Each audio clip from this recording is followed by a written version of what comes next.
YouTube, it's your boy, Bugboy1014. Ah, coming at you with some more Yu-Gi-Oh! Master Duel. I'm feeling up for it this time. Quite up for it.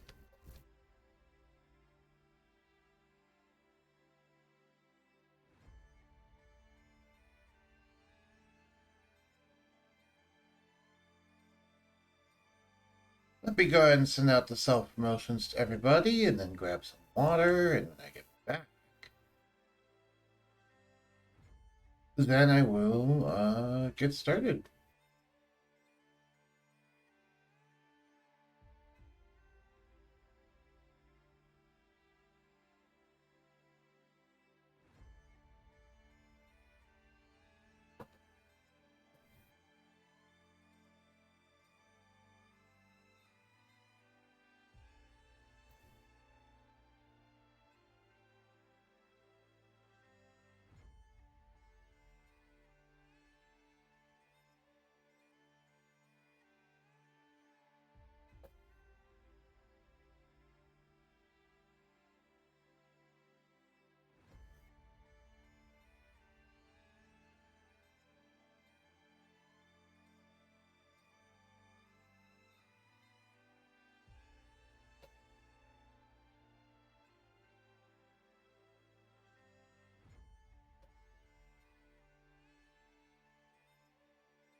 Okay, it's all sent out now.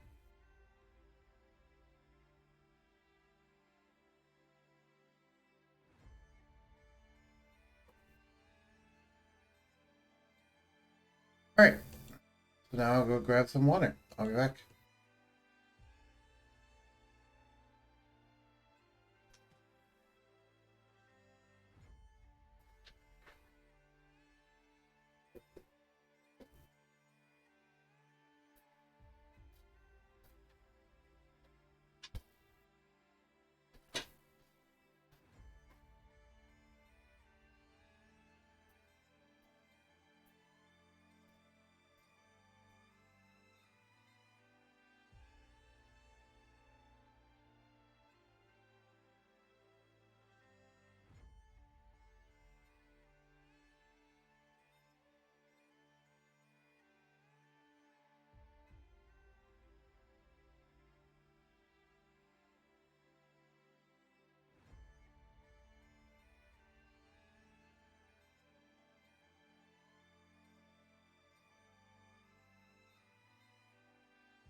Alright, I now have water. Looking properly hydrated. Gather. Okay, I don't need you anymore. Alrighty. Let me get that off the screen and then we can get started. Okay. So, let's get started with some Yu-Gi-Oh! Master Duel. Oh,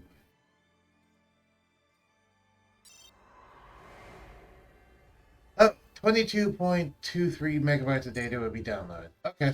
That's fine, that should be fast.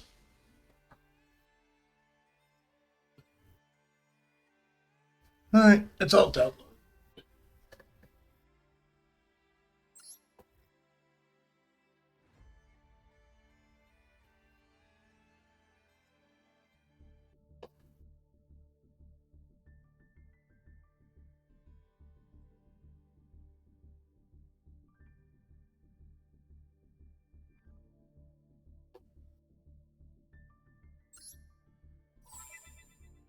New mission. Log into your account.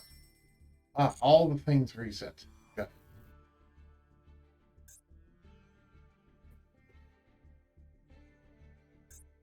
Alright, so spectator duel. Activate spells and ranks, activate traps and ranked, and destroy a card in ranked. Notifications. And an R Rarity Festival survey. I was not involved in this, so I have no reason to do a survey. Regarding the new season of ranked duels. Your rank will increase as you earn a certain number of standard duels. The higher your rank, the more rewards you earn. Okay. Standard stuff. Duel passes are even more powerful in the new season. Duel pass, you get now you get a total of 300 gems. Duel pass gold will now give you more special rewards compared to Duel pass normal. With Duel pass gold, you get a total of 800 gems and a Moki mate. Collect Duel pass points to get special rewards. Okay. New gates appear added to solo mode. With a new archetype loader deck in hand, take your dueling experience to another level and covering hidden stories and cards at the new gates. Herald's Guidance. Heralds. Deploy effects in hand and field with the ability to deter the opponent's actions. Light of the way. Okay. I get you. A new selection pack is here. Special packs. Ruler's Bar. Ruler's Mask. Recommend cards. Special picks. Brand new archetypes storm into play. Gift Despia that fuse into light and dark monsters. The magic key that work ritual infusion summons like magic, and the Gunkin that draw out XYZ monster effects with different material combinations. Cards that work well with these new monsters included additional packs Beyond Speed. Single summon specialist Speedboy, Majestic, and Fleur have new cards. Combine them with existing cards to this pack to complement a whole new Synchro deck. Okay. We'll check that out later. Maintenance. Okay.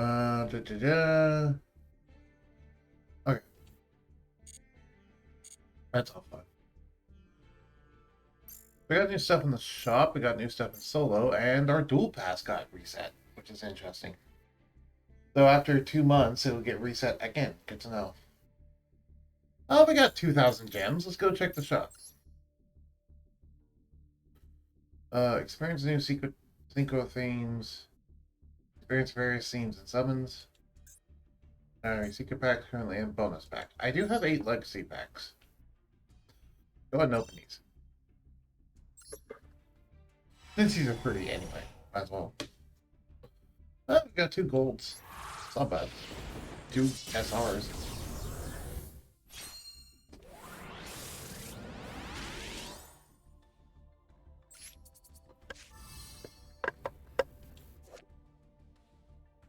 What do you do? Oh, you care about being co-linked.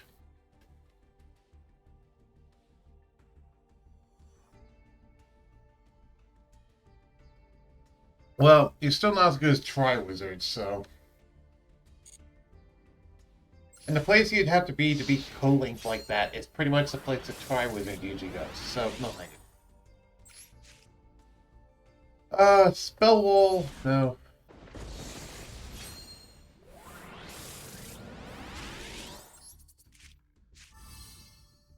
Are you? Your life points lower than your opponent's. Target one piece of monster your opponent controls will put damage to your opponent to half the original attack of that monster. Also, the rest of the turn after this card resolves, your opponent takes some damage. Your life points are lower than your opponent. Okay, so this is just a burn spell that deals damage if your life points are lower than your opponent's. But that hardly matters because it stops them from taking any more damage on that turn. So, what does it matter?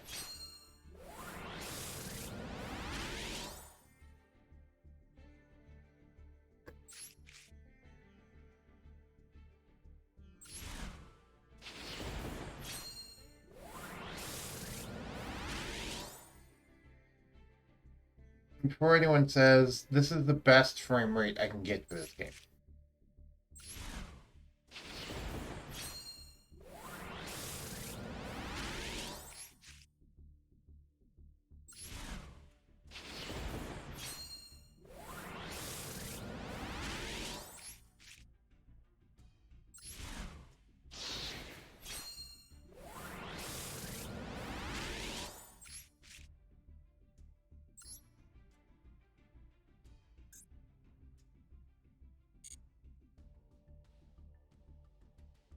Wait, was there more in the shop I need to see? Special. Oh, Dual Pass Gold.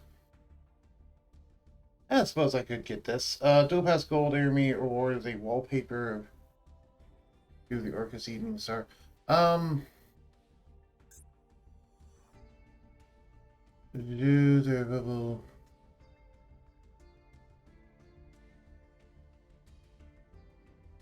Okay, yeah, so we won't need to worry about getting a Dual Pass Gold until we already have not a lot of points into the Dual Pass. Hey Lucas, welcome to the channel. My day's going great so far. I just got started actually. I was seeing about the new season and stuff, and I was about to get started on some duels. Getting some of these missions done. Currently I gotta activate spell cards, activate traps, and destroy cards, which these two will not be hard. This one will be slightly difficult just because I don't have a trap deck. But, whatever. By the way, I was about to load up some standard duels. How you doing? Hey, Brooke. Oh! Hello. How you doing, Manio? All right. I just don't really have anything else exciting to do until Blue starts up the Kirby and Online stream. So Bob might come in and have a few matches with you. Oh, a few matches? Sure. I just started a match, but we can do a few matches after that. That's fine. Yeah, it's fine. I mean, it's going to take a while for me to get the game started up anyway. Are you Lucas226 in the chat? The other day, I just finished up all the solo content. Cool. Are you Lucas226 in the chat? What? Are you... No. Okay, I'm just double checking. For some reason, I thought you were also named Lucas. Okay, so that is a new viewer in my Twitch chat. Good to know. Sorry. It's fine. Yeah, the very last stage of the SP deck challenge is a fucking bastard. Yeah, I don't super focus on Yu-Gi-Oh! Master Duel because usually it's like I don't have much free time anyway, and when I do, I'd rather be spending it playing other games than this one. Okay. Hello. Say hi to my friend Raigeki. So, how much? Okay, so my frame rate is currently. You want to know what's funny about Yu-Gi-Oh! Master Duel?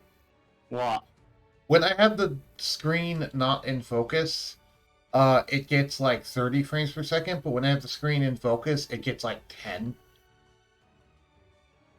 And so you actually have consistently good frame rates on yours? I mean, I want to have in some areas. I want to have consistently good frame rates if I can. What do I got? I'll need to search this. Pardon me? It's okay. Okay. Normal summon. Actually, hold on. So, how much will it tank it if I do, this? One moment. How much is it going to tank the frame rate if I do this and share my screen on Discord? Let's see. Oh, we're down to 4 frames per second now instead of 10. Ooh. Ooh, down to the single digits. Yeah, no, that tanks it too much. You're just going to have to watch my stream muted. It's fine. If everyone's watching the stream, I'd end up seeing your card if we end up dueling, and that'd just be too unfair for me. Yeah, I'm just doing Sky Striker stuff right now. Don't mind me. Doing my Sky Striker thing. It's like, oh hey, destroy monsters, activate spell cards. Both of those things Sky Strikers are good at. What are your feelings on Sky Strikers? I mean, based on my own experience, they're pretty decent. Yeah, they are quite decent, but I know there's people that have like strong feelings against Sky Strikers just because they hate fighting against them. The only cards I really outright hate are Eldritch the Golden Lord. That kind of deck is pretty much the only thing I'll just be like, fuck you, because there's pretty much nothing you can do about it besides banishing. Right. And there's not many easy ways to be able to banish stuff. Not unless you're in specific archetypes, yeah. Also, hello Guildfly, welcome again to my channel.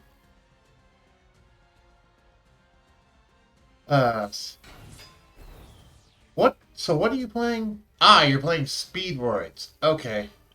What do you have in your graveyard?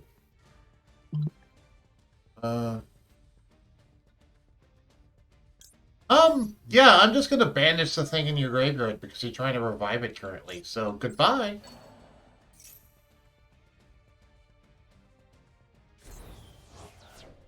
Whoa. Also, it puts more spells in my grave. I realize that might have been a misplay, but I'll go with the excuse of it also puts more spells in my grave. Do you know why that could have been a misplay on you?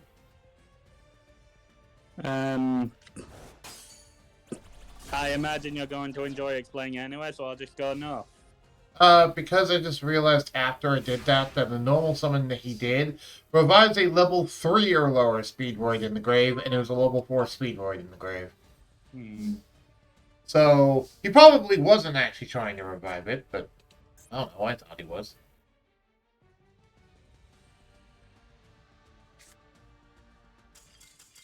And he surrendered. Okay, we take those. I suspected he might when I saw him, crash his 1200 attack monster into my 1500. That's usually a sign of defeat. When they're just willingly suiciding their own monsters.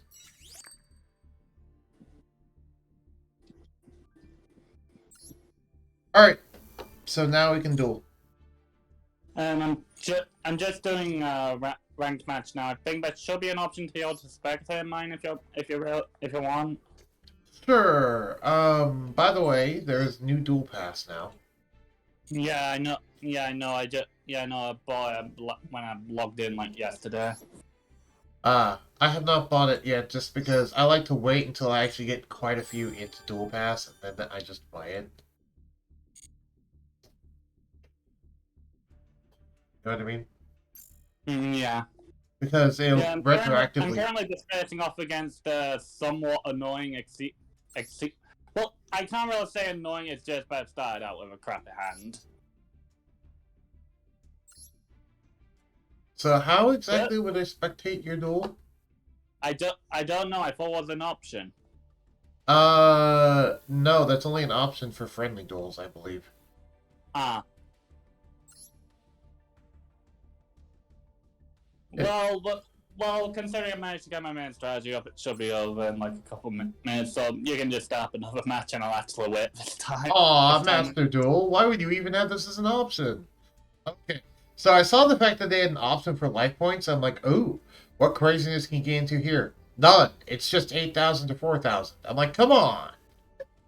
At least let me put in an arbitrarily high number for the heck of it. 69,000.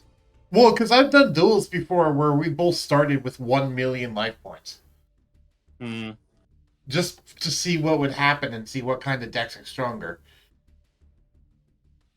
Turns out Time Lords are the strongest deck at that point. Or any deck that is anti-deck out is another one too. Alright, well I did a room now, so when you finish your thing. Yeah, I'm just gonna need a bit. Do.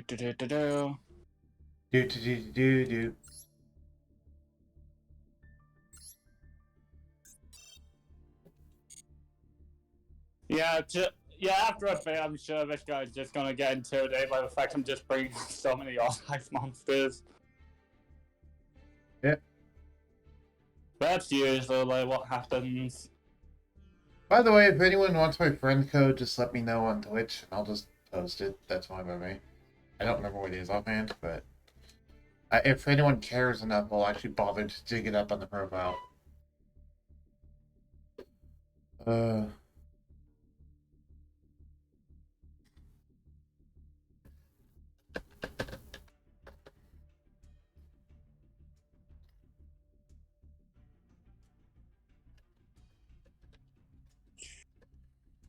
Huh, I learned something about kobolds today I had not learned.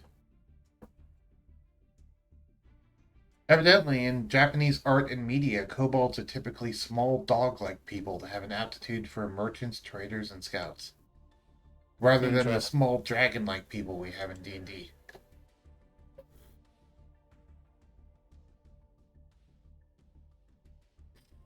Ah, that is very rude of you, Wither Utopia. You know what? Screw you, right, Geki? Goodbye.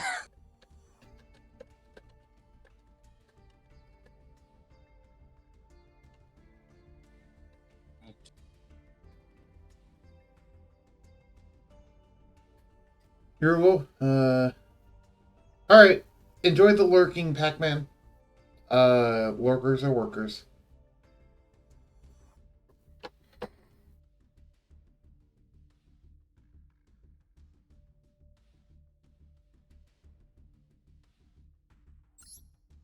Ah, so you're in the room now? Wait, no, you're not. Oh, it's just some rando. Okay, never mind. I suppose if you maybe want something past the time, you can check out some of the replays.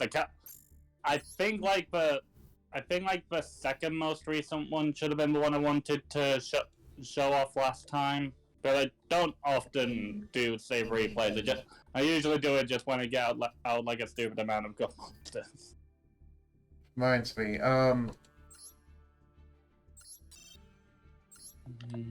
I need to actually delete a bunch of my old replays, because the problem is there's a limit on how many replays you can save. Yeah. And that ran into issue where it's like, oh hey, I was doing replays of every duel, and then all of a sudden, what do you mean I ran out of space for replays? And ever since then, I have not been able to save replays, even when it's been a fun duel.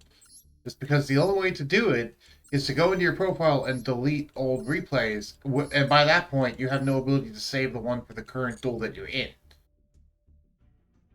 Because obviously you need to exit out of there. Does that make sense? Yeah. So yeah, I just went in and deleted all my old replays. Glad you here. Join support. Following me. Blah blah blah. Hi guild. No, I saw a stream cord post. Bugboy went live. He's one of ours, so be. Okay, yeah, saw it on Discord. Yeah, no, that makes sense. Also, I'm going to pin you on my friends list for what that's worth. I don't know what it is worth. Profile. Replay. Yeah, here we go. Now I can see that. It's the one that you have saved? Yeah, there should be a couple of them. I think, like, the second most recent one was the one that I wanted to show off the other day. Well, it's whether or not you made them public. Yeah, I think I made them public. Because the only one I'm seeing on stream currently is a singular one. Yeah, I get what you mean. Yeah, the one that is public should be that one. Okay, yeah, the one versus normal player. Yeah, that sounds about right. Okay, you're gonna play it now then, because I'm curious about this. And just like that, my opponent surrendered.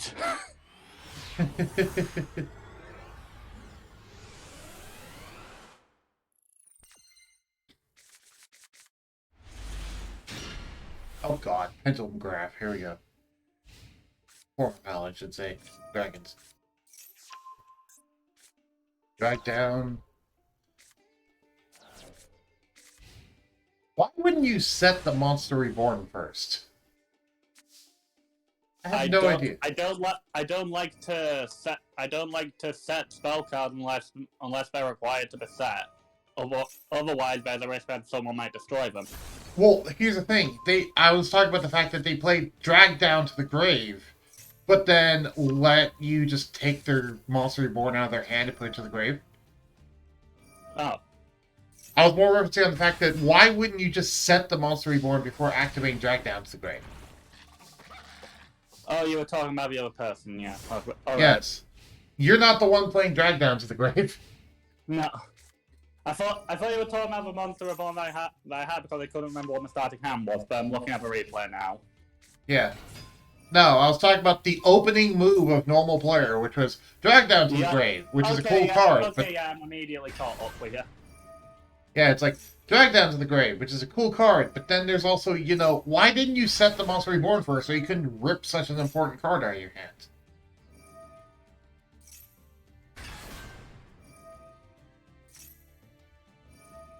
Sub-terror nonsense, I don't understand what's happening, but I can appreciate it. I can appreciate flip monster stuff.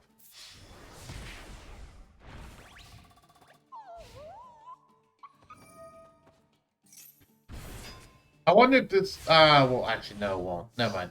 I was about to say, I wonder if this will count as spectating a live duel. What was that, Ennio? Just like that, my pro controller without that Republican strength for. It's fine, I have the Joy-Cons. Okay. Yep, drawing to... right, now I'm remembering this pass that he constantly kept on putting my card in first down position.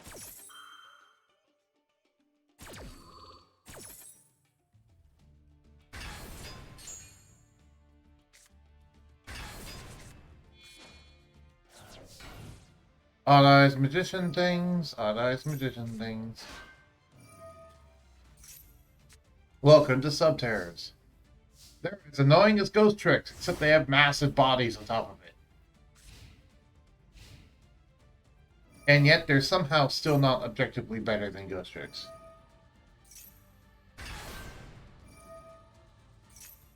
I'm still waiting for that Ghost Trick card that helps us with links.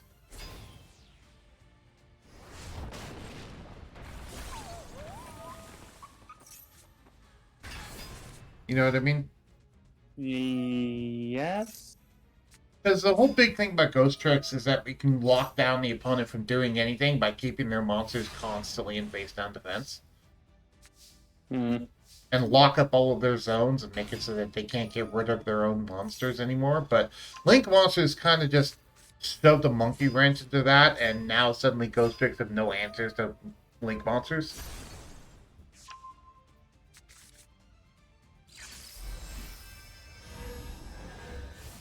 So I'm waiting for, like, the field spell that's like, oh, hey, target, turn all monsters you control face down. If they cannot be turned face down, then banish them instead. So they just banish all the Link monsters. Or something like that. And make it not generic, make it Ghost Trick specific. That way it isn't abused by generic decks. Alright. I'm on turn 5. I'm just at the start of turn 6 now. I forgot how close to death that they had me.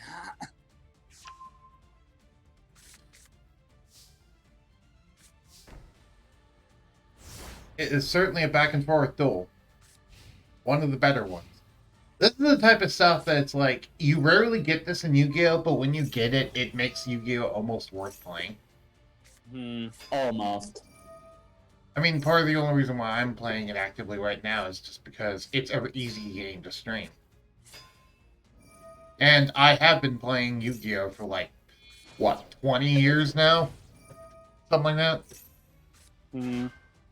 So, I kind of have so much knowledge about this game that even if I'm not invested in it, I can just kind of still do well at it, and it's not hard for me to do, and it's easy for me to put up with just because, you know, I've put up with it for so long. Also, nice move reviving the Odd Eyes Lancer Dragon there. Really saved your butt. Yeah. Oh god, the Super Mega Ultra Dragon just entered your hands. You're not summoning it. Okay. What turn are you at? I have no idea. How am I supposed to tell what turn? The the the hexagon thing on the right. Oh, 8. Ah, alright, I'll just skip ahead to that turn. I'm just on turn 7, main one. Odd Eyes Revolution Dragon is what I was talking about. Oh yeah, I never use that. The level 12 Super Ultra Mega Supreme Dragon. It takes way too much to do. I just end up using it for an easy way to get Odd Eyes Arc Pendulum that isn't all of the other methods I have of getting Odd Eyes Arc Pendulum. Alright. I've always enjoyed watching people play this. I can never get my head around it. I'm not good at card games unless it's Uno. Well, that's a pretty low bar for card games, not gonna lie. Oh, yep, and then I go out Odd Eyes Gravity, which you've seen can be annoying. And as Surtur just said, Odd Eyes Gravity Dragon, a card with the weird text of one of its rulings that I actually disagree with. Because he agrees with most rulings, but evidently Gravity Dragon has a ruling that he disagrees with. But he's still forced to accept because it's the ruling. I suppose it's referring to the fact that lets you get that forces all spells and traps on the field to be returned to your hand, and it cannot be avoided. Is that it, Surtur?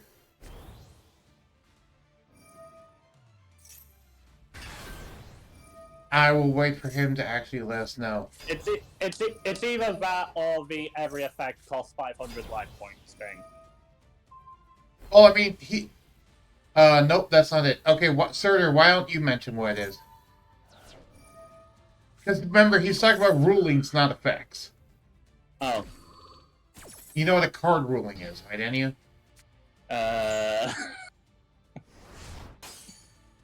No. Okay, a card ruling, basically, is when, like, a situation comes up that was not anticipated and a judge needs to make a ruling on how something works in this situation. So basically, it's like specific cases where something weird happens and a judge has to make an official statement on, okay, in this situation, this is how this works. That's what a ruling is. Alright, I'm just so far where I got to the fun stuff and destroyed Odd Eyes Absolute, which let me bring out Odd Eyes Wing, which is literally my only method of bringing out Odd Eyes Wing. Yeah, and I remember one of the weird things about the rulings is that sometimes they could just kind of break game mechanics, like in the case of that one Altergeist Multifaker. Because despite Altergeist Multifaker being a spell speed 1 effect, it can somehow trigger at the speed of spell speed 2 just because a judge ruling said so for a certain situation. In the TCG. Sorry, in the OCG, not in the TCG. So yeah, this is the absolute insanity that my deck can be like if I get the right starting hand. I mean, you say absolute insanity, I just say, oh hey, this looks like Odd Eye stuff. I mean, it has a couple of new fancy cards, but this is the type of stuff I was doing with Odd Eyes back in the day too. Back when I used to play Odd Eyes. So, yeah, this is absolute insanity for someone who doesn't know what's going on, but I'm looking at this, I'm like, yeah, that makes sense. It's absolute insanity, or just what Odd Eyes are. Why didn't you put Gravity Dragon Defense? It has 0 attack currently. Just didn't feel like it.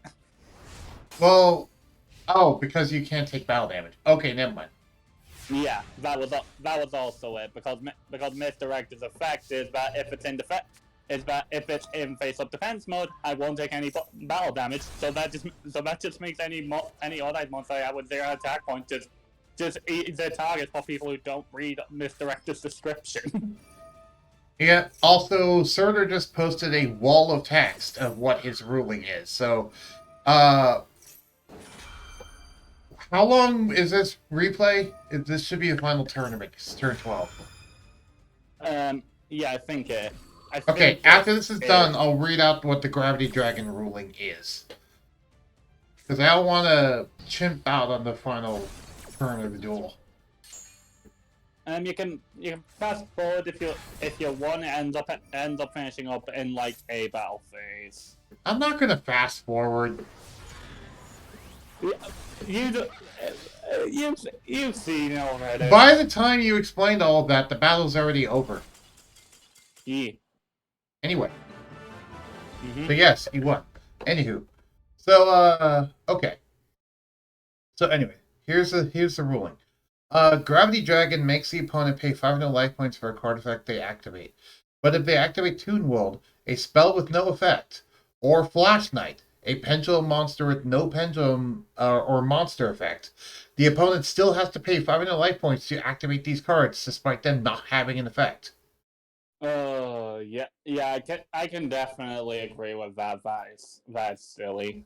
Yeah, it's because, like, well, it's still activating a card, even if it's not activating an effect. But it is kind of weird.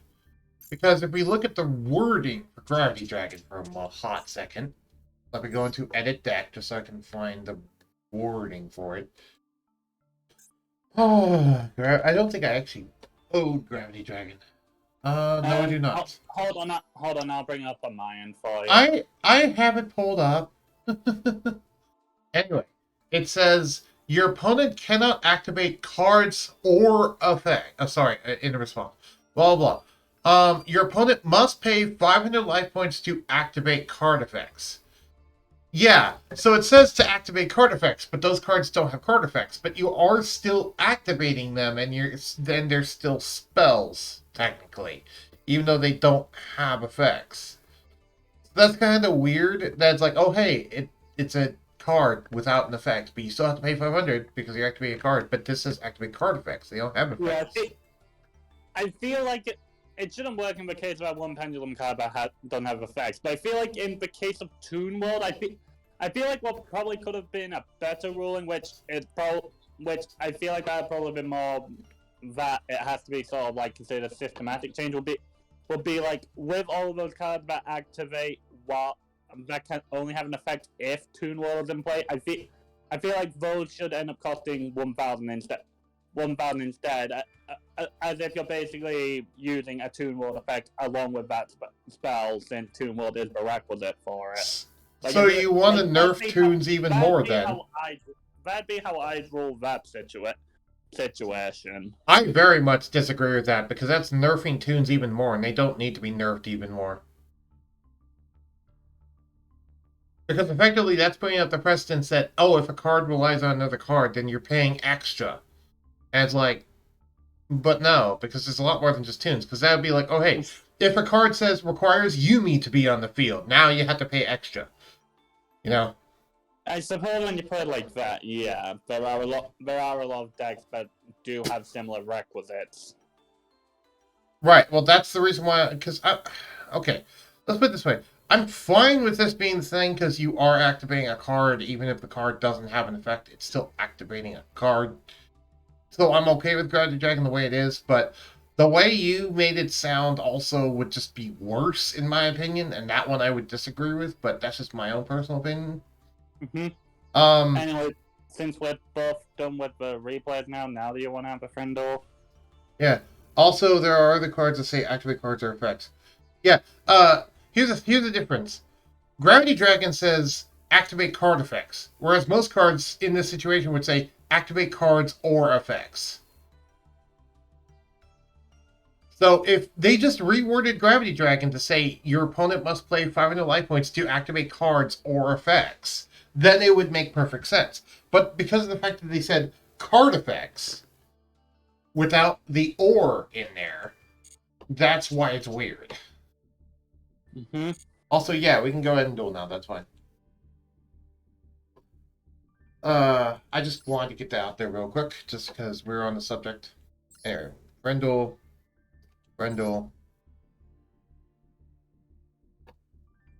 Entry. Bam. Let's do this. And then after this, which big surprise, I'm gonna be using my Odd Eyes deck first, and then after that, I think I'll switch to my Ice Barrier deck because I haven't used that in a while. Is there any preference on what deck you want me to use? No, don't have a preference. Okay. Then I'm going to start out with this deck. Which is not Sky Strikers, because I don't feel like playing Sky Strikers.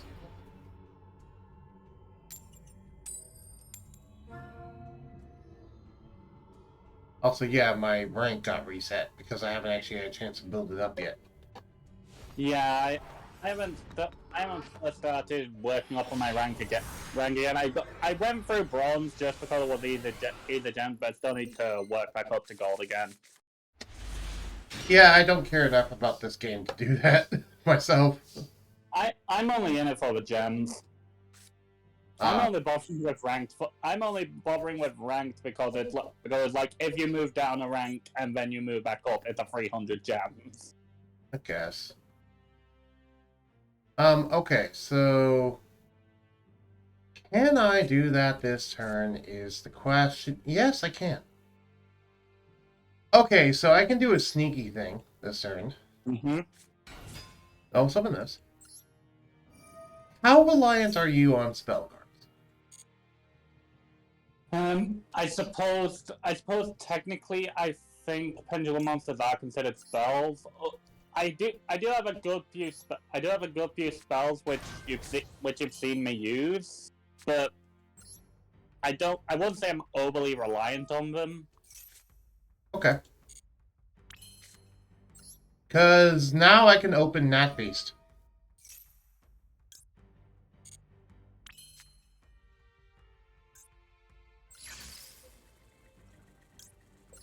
Because this deck is usually a going second deck, but since I ended up going first, I'm just gonna open Nat Beast and call it a day. Because I have a level 1 tuner and a level 4 non-tuner, and they're both Earth monsters. And it's kind of one of the things that this deck does. Mm-hmm. By the way, something that you ended up bringing up when we're talking about Yu-Gi-Oh! A while back, when I first brought up that my deck utilized multiple summon methods, you assumed I had a DDD deck. I'm starting to build up a DDD deck on my own paddler because one of the card effects of if one of your card effects requires you to lose life points, then you gain life points instead. That in particular really interested me, so I'm going to try and build up a DDD deck as well. Yeah, that's like the thing that got me interested in D&D, not D&D, DDD at first as well, is that effect, because that effect's really cool. I don't know if I just shut down all your pendulums. Plus a lot of the good cards are based off mythological, based off of famous or ancient rules or whatever. I don't know the proper term for it, but it seems cool. Yep, it is cool. And as Sir says, good luck learning the combos, because there's a lot of really complicated combos in D&D. Sorry, in DDD. Yeah. D&D as well, but it's not as bad as D&D. Nat Beast says no. Now see, as long as I just make you waste all of your cards, then I can totally do this. So your plan is to deck that you do have a 60-card deck, I just realized. I just have to make you lose all of your cards within the span of 3 turns. Yep. And I can win. And hope I don't get to do an OTK, because this deck is an OTK deck. Yeah, that's all I need to rely on.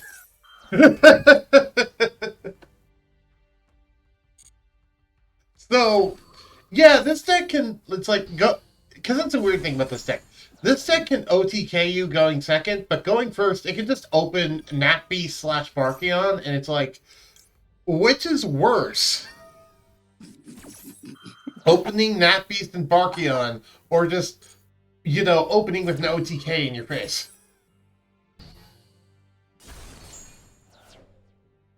And by the way, this combo would be a lot more stupid if I actually got Machine Dupe, because I run 3 Machine Dupe in this deck.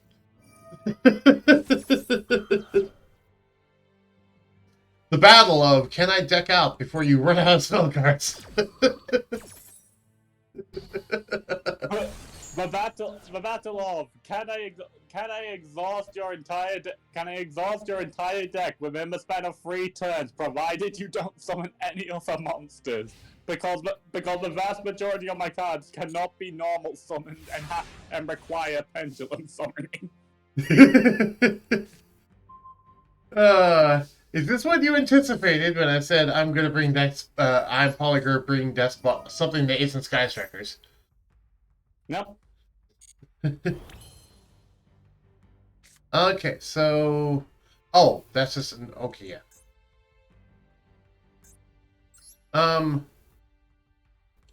Yeah, I could link this away for a link too, but why would I do that? Also, by the way, read the final effect of Despot Base. Of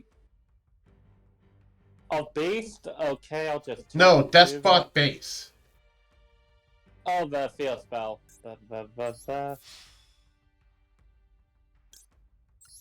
You can banish 9 Despot monsters, but you can banish 9 Despot cards from different names from your field and or graveyard except Despot Base.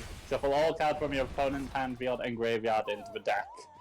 Ha! Provided you're not already sending them all to a graveyard because I'm putting them all in the spell area anyway.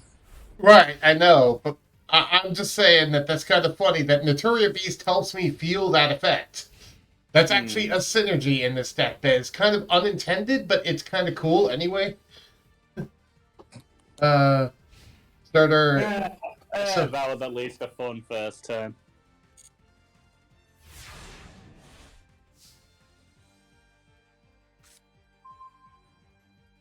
Aw, why'd you come now? Okay, I got Machine Dupe right when I can't activate it because my stuff is being boosted by Despot Base now. That's fine. Alright, end it. Do it, you pussy. I mean, do you want me to end it, or do you want me to keep this going? I'm fine with either. That was still entertaining.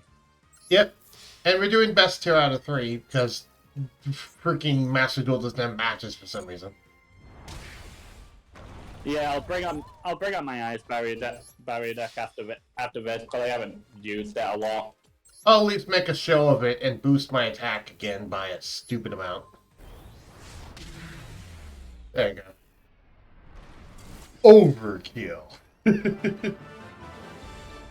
I'm surprised there isn't a non-limited mission for basically called like Overkill. So just defeat an enemy. Defeat an enemy with this amount of excessive attack point. Yeah. Also, as Surtur just said, I don't rely on spells that much. Proceeds to burn 5 spells on that beast. In my defense, I did preface that if said card considers the pendulum cards to be spells, which I pretty much knew anyway, then no, I don't rely on spells.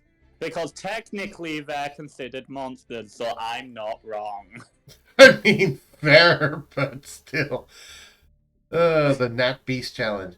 And then Surtur mentioned something like, what would be worse is if Nat Beast negated special summons instead. And I'm like, if they made a Nat Beast for special summons, that'd be so dumb. Imagine that for a second, a Nat Beast for special summons. Oh, wait, that used to exist. It was called, I believe, like Royal Prison or something. It was a continuous trap card that used to exist, and it's banned. I mean, if it was the same way, so you had to send 2 cards from your deck into your graveyard. Like to be fair, with pendulum summoning, that would be an absolute nightmare for. That would be an absolute nightmare for whoever had that card, because every pendulum summon is considered a special summon. So every time a pendulum summon will be used, you'll be sending 2 cards into the graveyard. And right, but it is important to remember that if you pendulum summon 6 times in 1 turn. It's important to remember that if you special summon 4 cards at once, that's 1 singular special summon. So if you pendulum summon 4 monsters at once, that would still be that would count as 1 combined pendulum summon. Yeah, so they wouldn't have to mill 2 cards for each. It would still only be milling 2 cards. Yeah, 90% of the summons these days are special summons. Yeah, yeah. Unless you're Badolce, yeah. Even then. What are you talking about? I haven't special summoned once in my life. I mean, are you Says even me able on to that finish this player. sentence? Says me on a player that uses every single special summon method besides Link. Right, and you, I quote, said, most of the monsters in my deck can't even be normal summoned. They have to be special summoned. Yeah, that's true. Like the only one, like I think the only cards I have that are that don't have to be special summon are the majority of the performer power cards I have in my deck. My Right. deck. Also, Like I besides agree, Surtur. Special that summoning thing isn't card. so special anymore. Wow, I have a much worse hand than I had last time. Can I please draw something good? Hmm. I have a pretty horrible hand. I mean, to be fair, it's not completely horrible, because I have this. But it's pretty bad.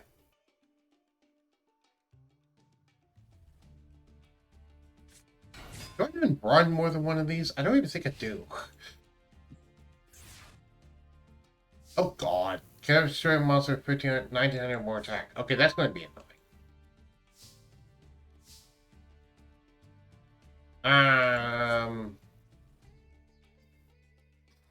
But, okay, first, terraforming. Come to think of it, I probably could have said that solo started out in defense mode and wouldn't be able to be destroyed. And live and learn. Live and learn! Sorry, no, Hanging on that's the edge of tomorrow, live and learn on the edge of yesterday. Live and learn, if you beg or if you borrow, you'll only lose your way.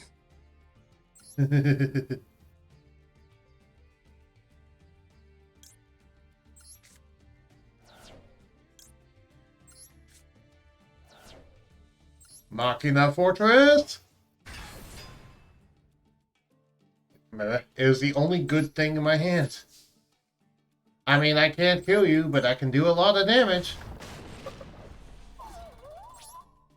Hmm. Oh, hey, it's that Celtic Guardian, but in the ice barrier. Yes, it's that ice version of Celtic Guardian. Obnoxious one, anyway. I was just stuck scrolled over, so it looked like it said Grim of the Ice Barrier instead of Pilgrim. Like, he's just always grim. Level 4 or higher monsters cannot declare an attack. Sometimes that, Jerry. Well, the majority of my Jerry's monsters are, well, okay, I won't say the majority, but that one doesn't actually affect me that much. Jerry's such a pessimist. No one ever likes him. That's why. That's why he's a pilgrim. We're always sending him off because we don't want to be around him. Indeed. Okay, so I can use those to pendulum summon, but I have nothing to pendulum summon with, so. We'll just stay like this. Since I can't attack anyway.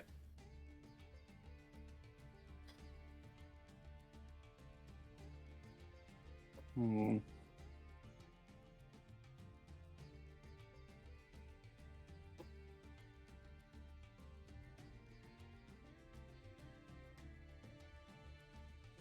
No, I don't want to do that. I mean, if you have any extra deck ways to get rid of my Machina Fortress, you could do that. Nah, I'm going to set up. Yep. Wait till your monster's tools cannot declare attack if your attack is greater than or equal to this card's defense. So, 1600 or higher attack monsters cannot declare an attack. Okay. So now you can't attack if your monster has 1800 attack or higher, or if it's level 4 or higher. Okay.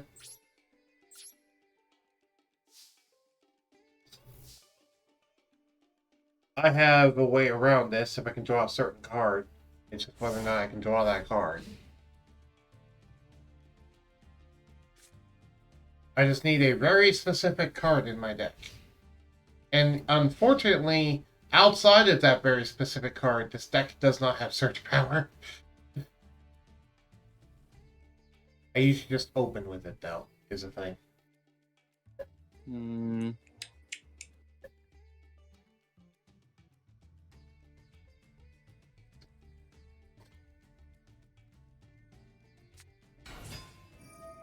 What does it do?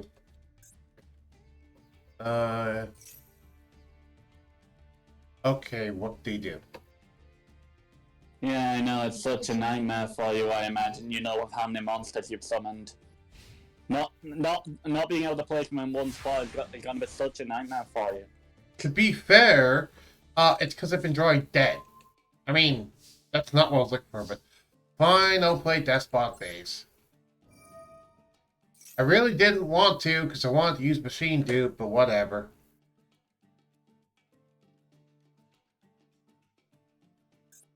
Okay, I need a new hand.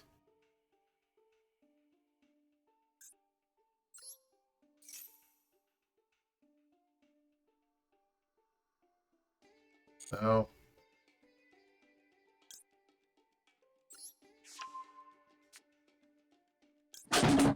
Ah, shit. Don't mind me, just knocked over a bottle. Okay, it sounded like you dropped a speaker or something. Nah, it's just a full bottle of pop.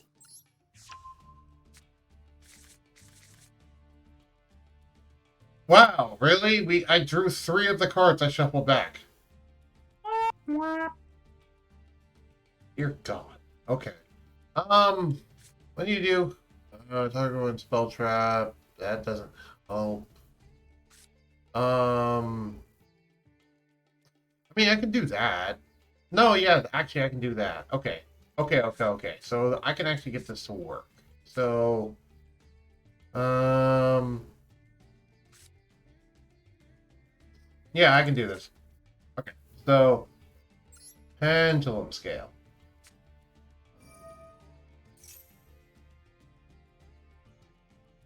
You know, I'll just activate burst mode so become the notifications annoying me. Okay. Yeah. There, get your lovely little power up.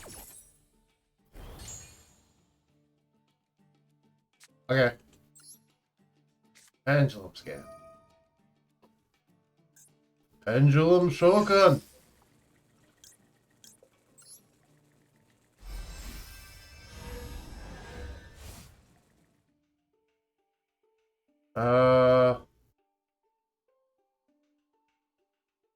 Sure, that goes in attack mode.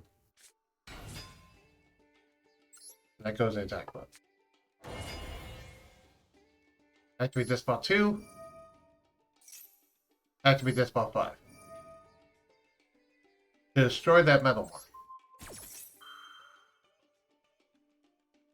mark. And activate that spot 1 in my graveyard. I forgot about that spot 1 being my grave, but yes, that actually helps. Summon him in attack.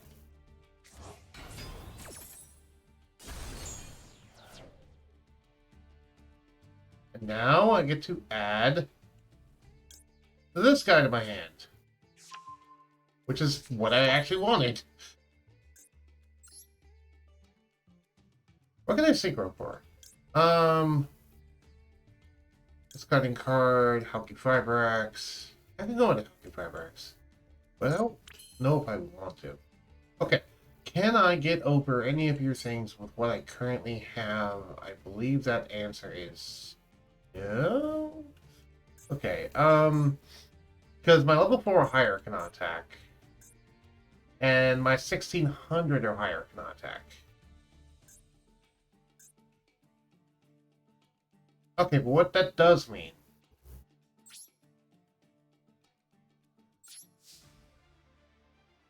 is I can attack with you and kill this thing. Which would then allow this thing to be able to attack. And now suddenly my level 5 or higher can attack. which I'll get rid of the grub. And these two will crash into each other. Oh no, it's all falling apart. My brilliant strategy, which I probably should have performed a synchro summon earlier. That probably could have helped me, since we got that particularly strong. It's okay. The fact that you kept that one fox in attack position was actually the problem. If you had switched that to defense, I wouldn't have been able to do that.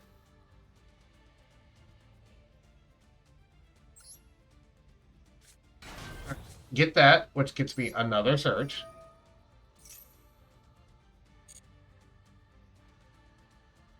And I'll search another 3. If I could somehow get out some amazing spell, like if your deck consists of only Ice Barrier cards, you win the game. That would just be great. You know, because a card like that would totally exist. Yep, and on the off chance that a card like that exists, I should just summon that beast. Which I totally can do.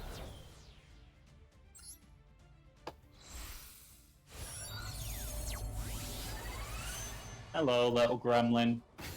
Yes, the gremlin's back. Okay. Apologies. Yeah, it's fine. I need to remember what exactly the premise of his deck was anyway. Yep. Surtur is correct. That looked like a duel puzzle situation. You know, you remember the duel puzzles? Yeah, I think so. Yeah, because I know that was like a big thing in a lot of games and like Yu-Gi-Oh! Pro, where it's like, oh hey, here's the current field. Figure out how to win on this turn, or like figure out how to clear your opponent's board on this turn.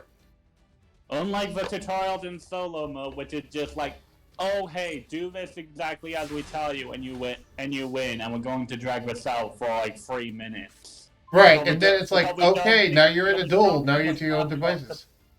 Because we don't think you're smart enough to think, oh hey, this spell that does awesome things should be used.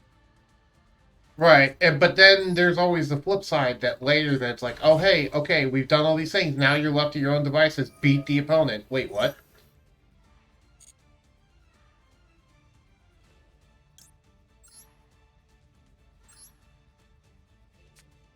Or searching. So yeah, that's why I wasn't worried about the level 4 higher thing, because despots are about like little monsters being pumped to be large. Yeah, and then the very final solo mode thing in SP deck challenges. You have a deck that consists primarily of monsters about 2,000 or less attack. Face off against this deck that specializes in using Dark Magicians. Right. Should a target 1 level 5 or higher. I'm just spoiled too much by my old ice deck. Just being able to casually bring up 2,500 attack point monsters.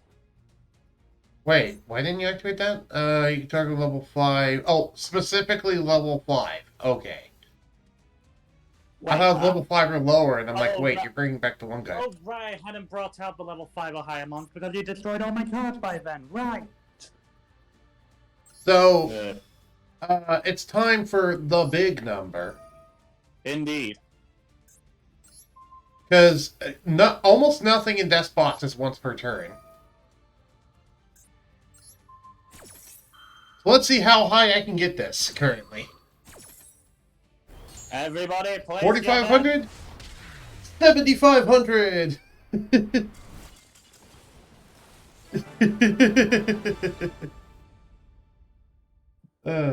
GG.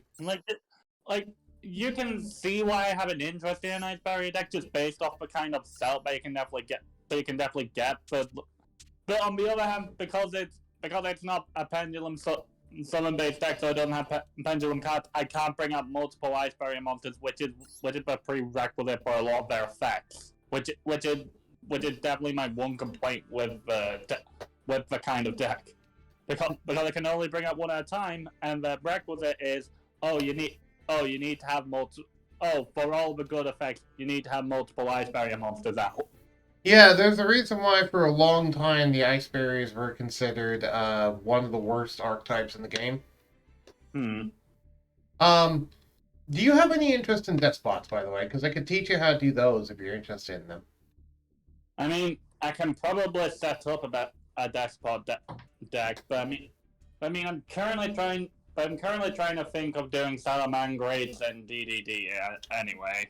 Okay, So I know absolutely nothing but Salamandrates. I can't even remember what Salamangreats were. I just remember that I really liked the idea of them, so I just decided to do it. I think. But all I remember I is that think. they're a fire archetype, and they used to be meta at one point. I think.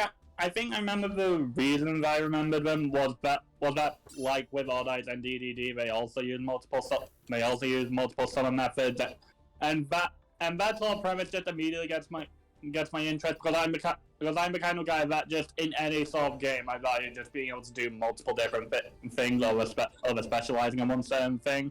Okay, well, may I do a pitch for Despots then? Because I think you would actually be interested in them if I phrase it a certain way. Yes, sure. I have one deck slot left, so I'll see what I have. Okay, so Despots have monsters ranging from level 1 to level 9, can pendulum summon, have 1 to 10 scales as their pendulum scales, and also they have a level 1 tuner that can special summon itself out if you summon 2 monsters at once, aka pendulum summon. Wow, So, I totally didn't know that from just facing that.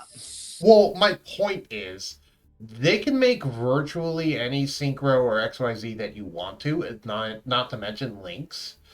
On top of the fact that they just pump themselves to stupid attack power in OTK. So Indeed. they're an OTK deck that is also a toolbox deck combined together, and both of the sides mesh perfectly to the point where they can be both at once and it doesn't detract from either. Yeah, reminds me about the fact that I want to sort of combine my DDD deck once I'm able to set up a good bit with my Archfiend deck because the Archfiend deck is very much based around paying a lot of life points to get good effects. So combining that with that one card that makes it so that if you have to give up life points, you instead heal those life points. That seems like a very good combination to me. Yeah. Also, by the way, Despots can also natively make some things that you really wouldn't think any deck outside of their archetypes would be able to make.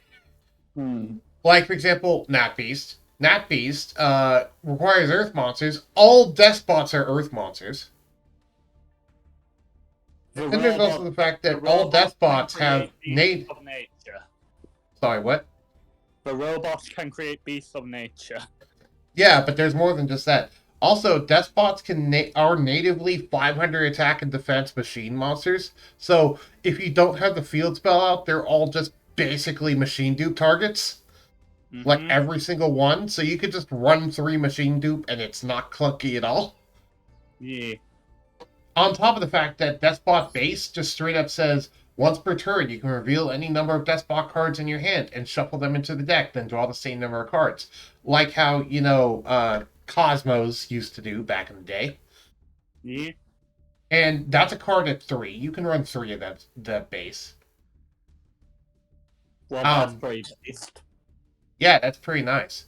And then, yeah, also you can natively summon Nappy. I already mentioned that, but there's also something else you can natively summon. What do you know about Cardians? Because you can summon the Cardian boss monster in this deck very easily.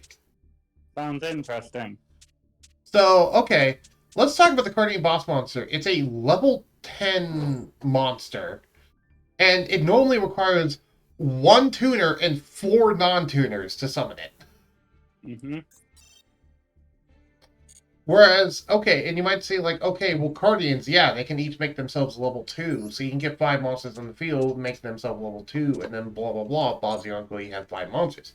However, in this case, what you can do is you can, normal summon Despot 3. Okay, if you find a way to dump Despot 1 in Grave, you can then normal summon Despot 3, use him to summon Despot 2 from the deck, which then gets you a search, and then use Machine Dupe on Despot 2, which gets you to get 2 more, which gets you 2 more searches, which also gets the 1 out of your grave, and boom, you have a 1, 3 2s, and a 3. You can make that like the Cardian boss monster now. Neat. Yeah, and that thing, I believe, just straight up has an Omni Negate and 5,000 attack power. Yeah, it's kind of silly, and when it dies, you can summon the level. You just automatically get to summon the level 8 Guardian Synchro, which has things like, oh hey, if your opponent draws a card in their draw phase, they take 1,500 points of damage. That's an actual effect that exists.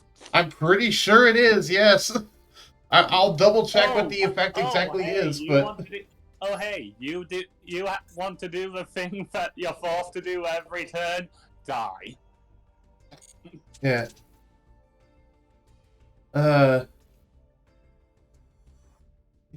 Yeah. As Surtur just said, Guardians were quote unquote the first lake monsters because they have effects that make every single monster on the field a certain level. So yeah, that's my pitch for Despots. If you want to do a bunch of different summoning mechanics, they natively are Earth machines that can machine dupe, and there are a multitude of different levels, so you can make any variety of links, synchros, or XYZs. And they just naturally spam out monsters pretty easily. And their field spell is a super consistency boost. Just dropped my controller. So yeah, that's my pitch for why I like Despots.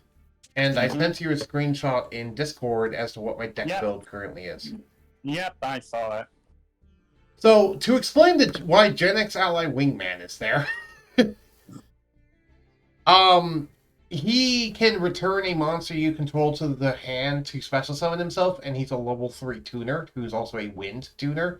So, you can summon some monsters that require you to have a wind tuner specifically. Also, you might have noticed the one level 10 synchro I have in there, the Super Magician one. You can summon that thing with its ultimate effect and stuff. And that's by getting a level 5 synchro and then pendulum summoning a level Despot 5.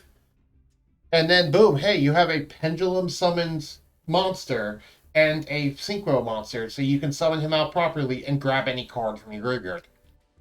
Neat. Yeah.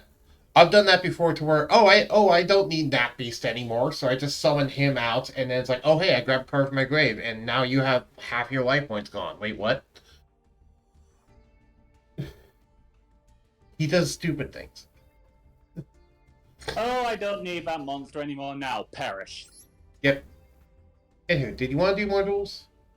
Yeah, sure. Yeah, sure. We said, I mean, technically we said best out of 3, but, Well, I'm gonna switch to Battery Man. Yeah, I'm just going to see if I can pull off a successful ice barrier this time. I will say Battery Men are a lot more susceptible to ice barriers than the other one are. Because the majority of monsters in the deck are level 5 or higher. Well, the majority of monsters that matter. You say that, and just wait until I don't get the card that means that level 5 or higher monsters can't attack. Just wait until I don't pull that at all. Yep. Anyway, I'm ready. Yep, ready. Let's begin. Also, this is my XYZ exhibition deck just because I haven't been able to get a certain pot card for the normal version of Battery Man yet. Your exhibition. Yep. That reminds me, actually. If you ever want to just, run Despots as purely an OTK deck and just, if you ever want to run them as purely an OTK deck and just say screw the extra deck, you can run that one pot card that just banishes cards from your extra deck. Neat. So you could even run that if you want to. Well, I have kind of garbage hands. Not that garbage, just kind of garbage. It's a better going first hand, but I didn't go first.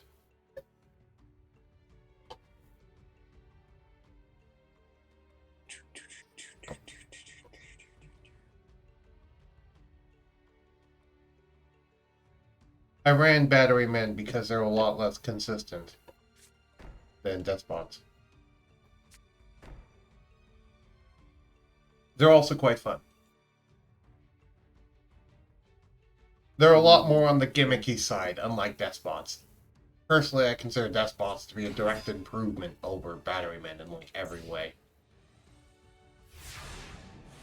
Also, I will mention that Despot 3 is kind of the bread and butter of the Despot deck. Just because it does two really good things. Number one, when you normal summon it, you can special summon any Despot from your deck in defense position. Mm-hmm. Which is usually either Despot 1 to get a tuner, or Despot 2, because when Despot 2 gets special summoned, you can search with it. However, you can just summon any of them, including, Despot 9, which is a level 9 monster. There's no restriction on the level or anything. That pass.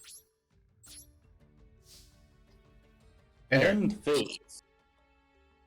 No. But yeah, every single Despot's really cool. And they all have really unique effects, and none of them are, like, irrelevant, except for, ignore the Despot Synchro, because the Despot-specific Synchro is just completely dumb and useless. But all the main deck monsters are great. People forget the Synchro exists, and honestly, I don't blame them. I don't even remember what it does. I just remember it is, like, terrible. What the heck is that? It's this. Spells and traps sent from the field. Your opponent's grave are banished instead. Ooh. Don't use each grave. So, first off, it's a Dark Law for spell traps. If your opponent controls a monster and you control an Ice Barrier, you can special summon this card from your hand. If this card's also special summon, you add one Ice Barrier spell trap from your deck to hand. Okay, so it's a Dark Law for Ice Barriers, but also it's Searcher, which is really good. Excuse me while I look over the cards again, because I haven't used them in so long.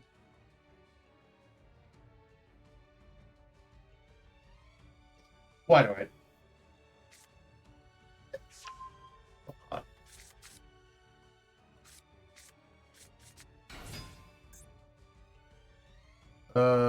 Target 2 Ice Barriers in your graveyard.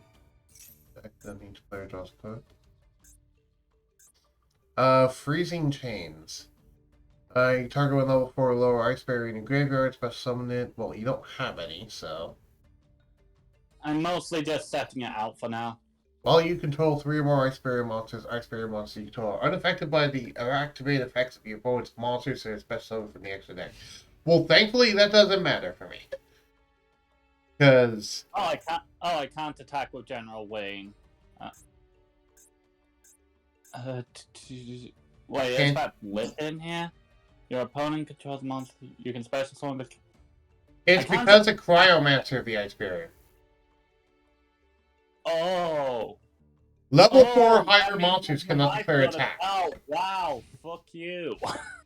Yeah, it says level 4 or higher. It doesn't care where they are. Well, fuck you, Cryomans. I'm immediately going to sacrifice you now. Now that I realize. Yeah, well, thank you for letting me keep Microcell.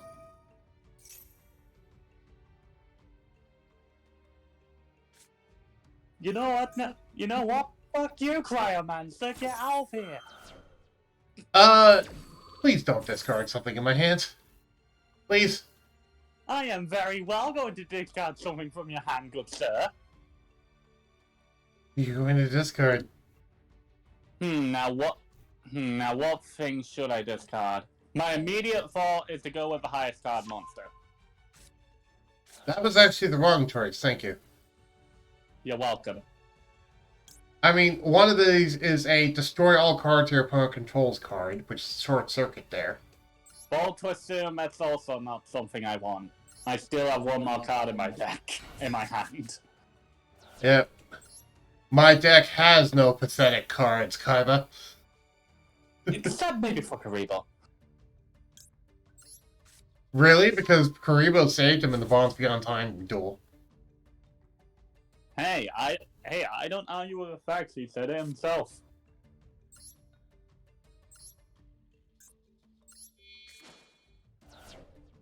Tribute summon. Well, this is lovely. Special summon.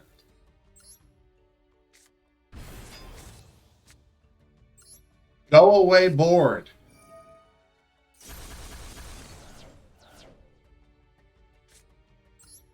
Special summon. Oh yeah, probably should have actually read the full description of the spell card.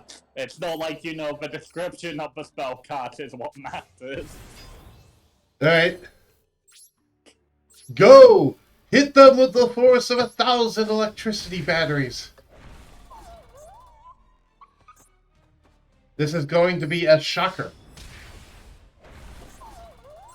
More battery puns that I can't come up with right now. I am so angry. Why are you well, your voice does not sound angry, but why are you angry? I wasn't really angry, I just want to make an electricity pun. I am so angry. Oh, I missed it. Alright, best 2 out of 3. The Silver Fang was a normal monster and Thangren with pathetic cards. I mean, did you see what Kaiba's deck looked like in that duel? He had a bunch of normal monsters too, like, Hitosami Giant, which is a 1,300, 1,100 normal monster that is level 4. So, keep in mind the time period, sir.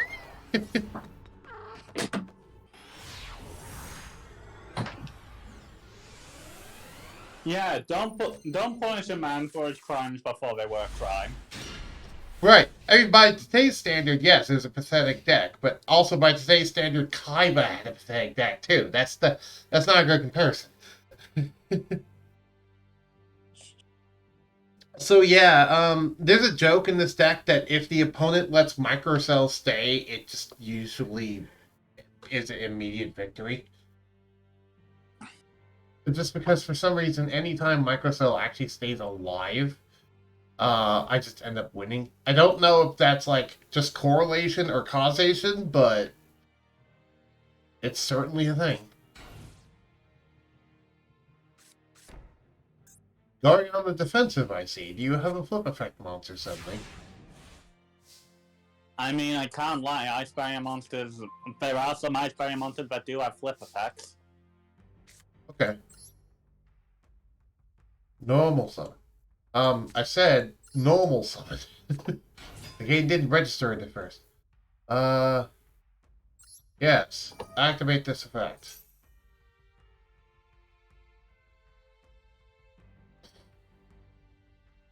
Send a 9-volt to grave. Set a card. Battle.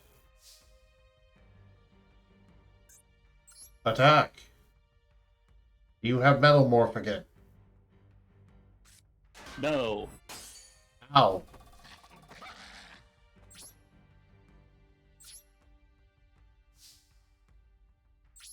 End my turn. Your turn, holy man. Yeah.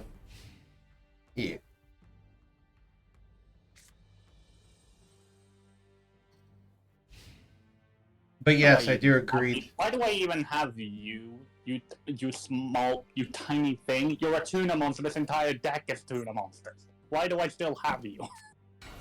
No idea. Also, I don't know why if you're trying to make the Ice Barriers good, I don't know why you're running 60 cards. Why should I not? Because 40 cards means that you have more consistency with the cards you do have. I suppose. I'm not saying that that's required, it's just, that's a thing that exists. Also, Mirror Force says hi.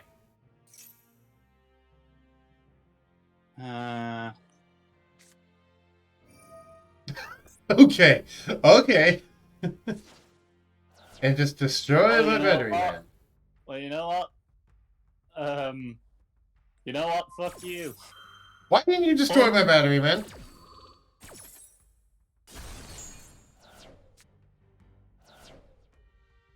Why didn't you destroy my battery, man, there?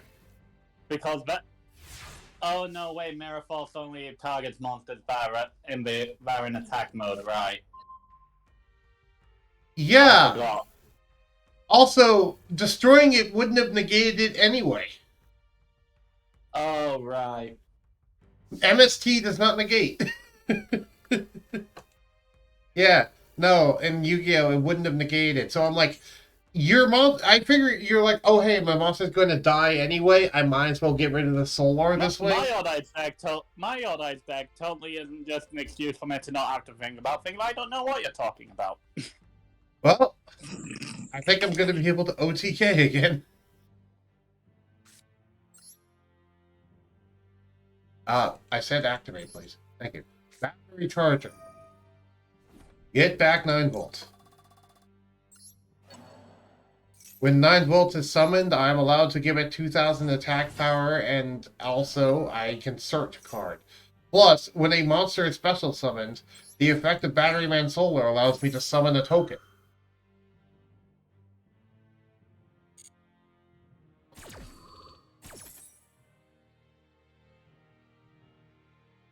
Now I'll search Charger 2 hands. Isn't it once per turn? Yeah, it's once per turn. Okay. So come out, token. But you will not stay for long, token, because I will sacrifice you. To summon out Batteryman Charger. When Charger is summoned, he allows me to special summon a Batteryman monster from my deck. And I'll bring out Batteryman Fuel Cell. Batteryman Fuel Cell's effect allows me to tribute one Batteryman I control to bounce one monster you control back to your hand. Also, while I control 2 or more Batteryman monsters, I can special summon Batteryman Solar from my hand. And I have 2 of them. Oh. Now, go, my Batterymen! Show him the power of clean energy! Yamate Kudosai.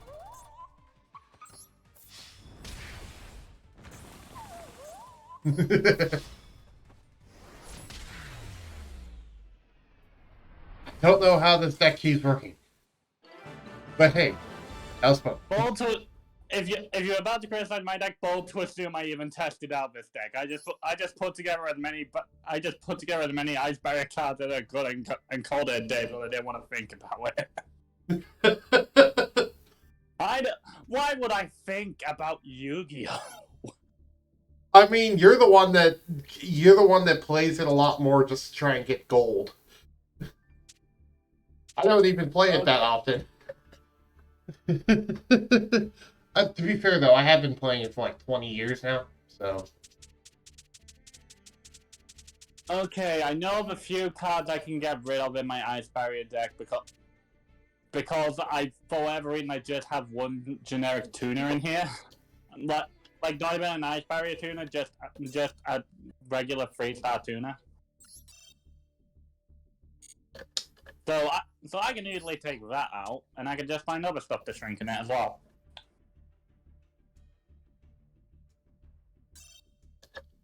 Oh, except I can't edit decks while I'm in a friend room. Lovely. Well, I think I have another deck I can we can go edit decks, and then we'll come back with another. We'll come back into the run room if that's okay. I do have my Exceeds deck. I do have my Exceeds deck I'm willing to try out, even if I don't remember at all what said Exceeds deck was. Well, it was literally also an Odd Eyes deck. I left the room already. Yeah, that's fine. Then I'll edit it. Yeah, go ahead and edit your stuff. I'm gonna try and crack open because I have 2,000 gems, so I'm gonna try and crack open some more packs and see if I can get some more Rouge cards. Understandable. Have a great day. Yeah, because a Rouge is a casual deck I want to play. Also, hey, Surtur just got a Master Duel. Okay. How many chips do I got? I got enough to make it SR, which is good because then I can unlock the secret pack.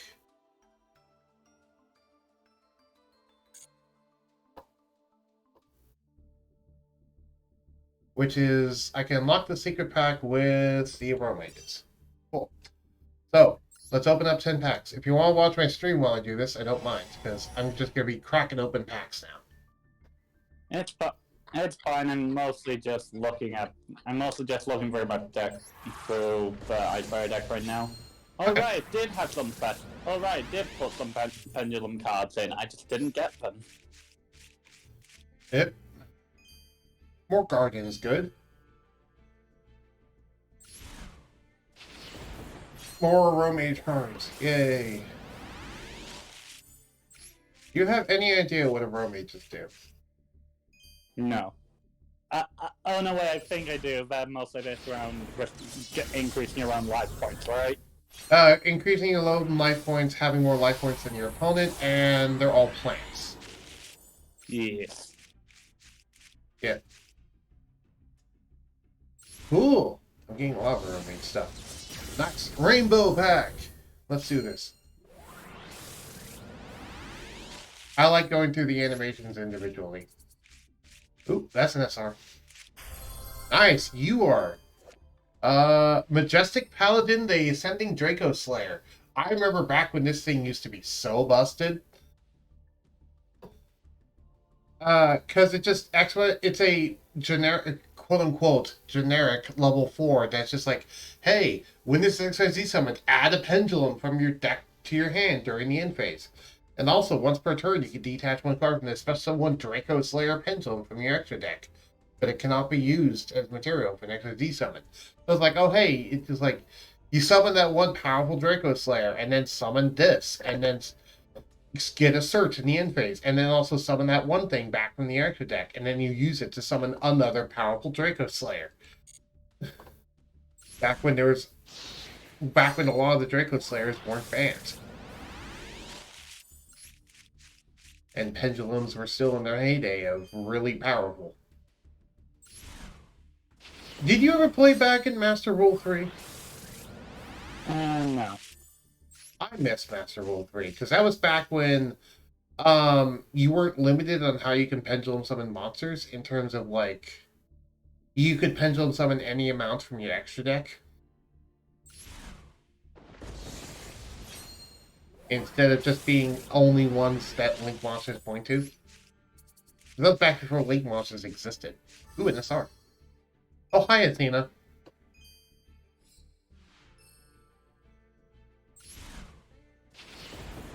Yeah, I miss those days. Old MR3 Cleave Port were so fun. For me, anyway. I know that they were hell for other people, but for me, they were fun.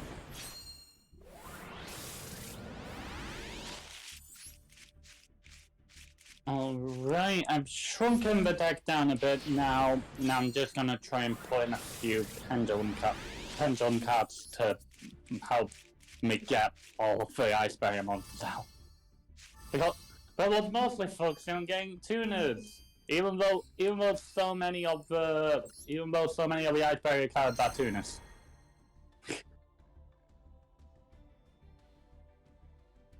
Nice. Alright, let's open 10 more packs. I had 2,000 gems, so I might as well open 2 sets of 10 packs. Ooh, 3 rainbow packs and a golden pack. I'm excited about that.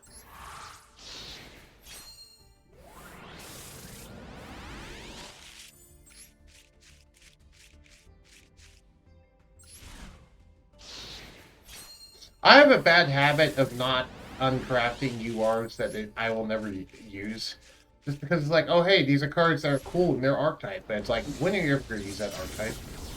I mean, I just have a rule that I'll keep any card that I have until I have more than 3 of those, because you can only put a maximum of 3 into each deck.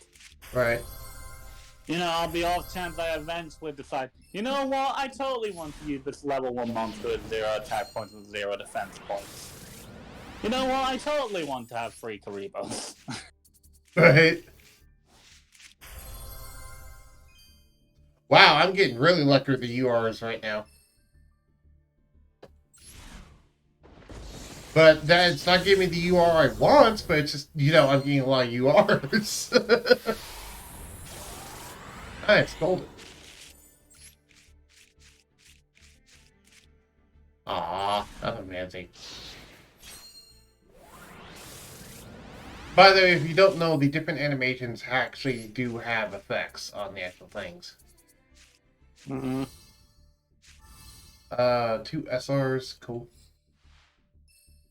What the heck is Widget Kid? If this card is normal summon, special summon, you special summon Cyber's monster from your hand in defense position, you can only use this effect once per turn. Oh, it's an extender Cybers. Okay. Oh yeah, have a Supreme King VR. I'll probably need to remember that eventually. Later. Go. Supreme Kings are nice.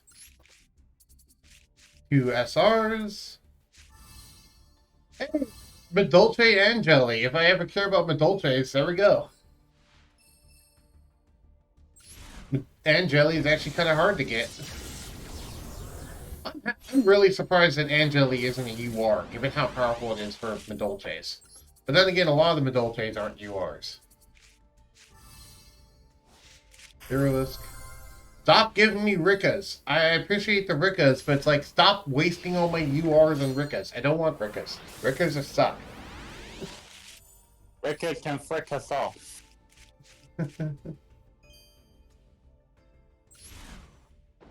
Granted, the Romage is not exactly a competitive deck by any means, but still. It's a very fun deck. It's a lot more fun than Rickas. Ooh, SR. 2 of them. Yeah, more gardening. Cool.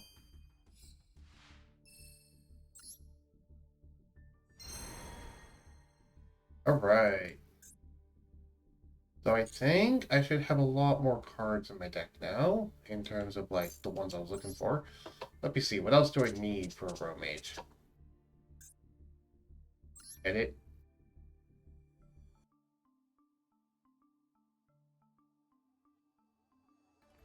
Okay.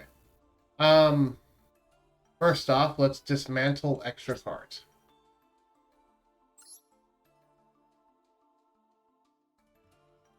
Okay, so... Well, because one of my things is like, am I ever going to use Blue Eyes Chaos Max? Am I ever going to use freaking Dragonroid? And the answer to that is no. I'm going to start dismantling cards that I'm not going to use. Because I want to build this deck and play against you with it.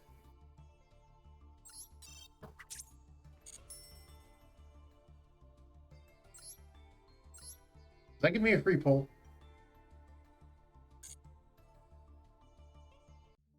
No, they removed the whole free pull thing. That's unfortunate. Yeah, I remember that. I was very annoyed at that because the thing happened right as I was thinking I was gonna build up an Archbeam deck, so I couldn't easily get stuff for my Archbeam deck. Yeah, because it was nice back when, like, oh, hey, you crafted a UR or SR, well, you get a free pull of a pack. I was like, oh, that's cool, because that gives more incentive to actually, craft things. But I guess they realized that people were strategically doing it in order to consistently get decks that they wanted. Right, which, I mean, that's a good thing. How's that not a good thing? I suppose I could say it's sort of gaming the system. Yeah, but, I mean, this is a gotcha.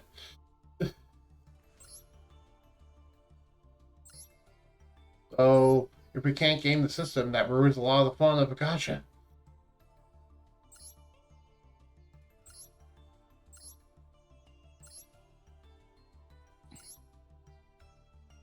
Do I need more than one Solar? I don't think I do. Oh, hi, Multi-Breaker. Ghost Sister and Spooky Dog. What do? You can discard this card, apply this effect. Turn. Each time your opponent special summons a monster. Oh! Yeah! Actually, that's going to be useful in this of our mage deck. I forgot about that card existing.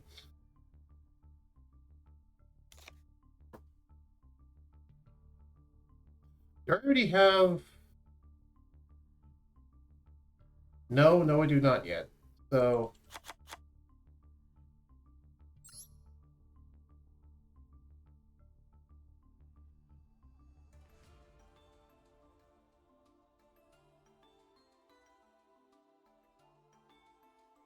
So yeah, I'd put those in the side deck. If I had one... The struggles of a Yu-Gi-Oh player in modern times. I guess since this is a casual deck, I don't need that, but it's just kind of whatever. Mm, I mean, that's a big consistency card, yes. I What were we saying? accidentally drew the card when I meant to generate it, but I forgot Dismantle was the first option. Uh-oh. It's fine. It's fine. It was a normal card, so I at least had enough resources to get back. Okay. All right. I've shrunk my deck down a bit to 50 cards. I'll look and see if I can shrink it down any further. And dismantle all the Ricker cards, because I don't need those.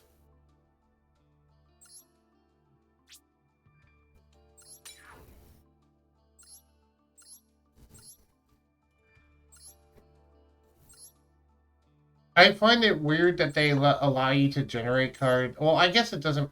I guess it's fine. I was gonna say I find it weird that they allow you to generate cards when you already have 3 copies of it. But then again, they probably do that to allow you to, potentially get shinier versions of the cards. Yeah. So that makes sense, I guess.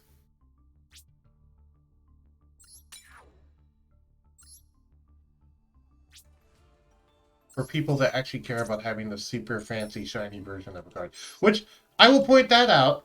If you care about people gaming the system, there's still that aspect. So it's not like the whales won't have something to invest in. Because they can just invest in making their cards super freaking pretty. It's like one thing to have a deck full of URs and SRs. It's another thing to have a deck full of URs and SRs that are all the super fancy foil version. Because then it's like, okay, that shows that you spent a bunch of money on it, which is all they really care about, is the fact that showing off the fact that, yeah, I spent a bunch of money on this game.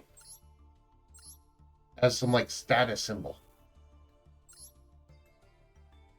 Haha, I spent a bunch of money on this game to get.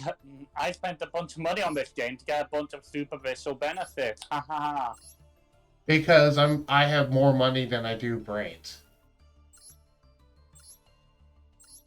I mean, I don't want to say that some people would do it just because they want to be able to have a praised version of what they want.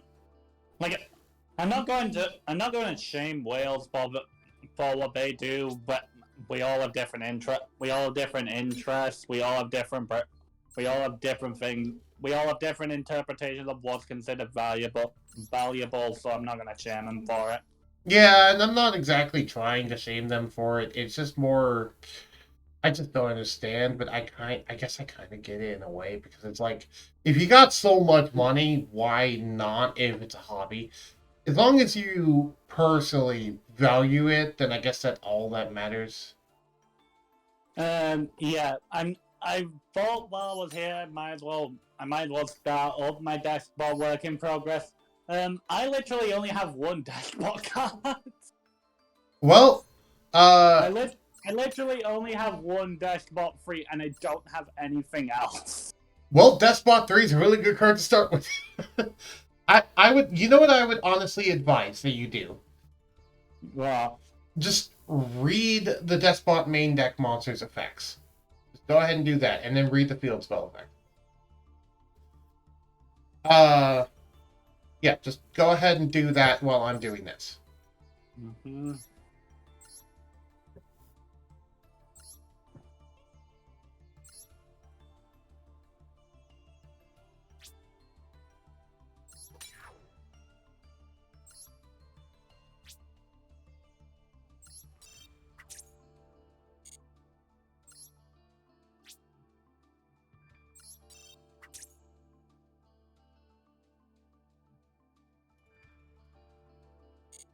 Um, give me the Dolce. Yeah, I'd love to give it to you. Also, I have no idea what to do, Starter. Report it, I guess. Evidently, he was able to activate a, except during the damage step effect, during the damage step. Which is like,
do.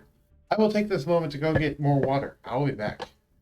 Indeed, and I'll just be making 3 of each kind of despot that I can. Okay, because just based off of reading their effects, what do you think about them? Reading? Just kidding. Okay. Yeah, it definitely looks interesting. Yep. If you want an idea of what the ratios are, you can just kind of look at my list. If you want a baseline to go off of, that's not the only way you can build them, but the only thing I would say is only build one Despot 9, because you don't ever need more than one Despot 9. Everything else, Hold on, let me look. because Despot Okay, 9 yeah, is the okay, yeah. super. I haven't made that yet. I don't have enough material for it. Yeah, Despot 9 is the super OTK punch you in the face with one punch thing. He's one punch man, but as a Despot. Because if you haven't read what Despot 9 does, his effect basically says that he gains the attack and defense of all of the Despot cards on the field, and when he attacks, your opponent cannot activate card effects. So he's the, oh hey, your opponent has hand traps, oh they have mirror force, oh they have this, oh they have that. Well, just boost him up to like 20,000 attack and your opponent can't activate anything. GG.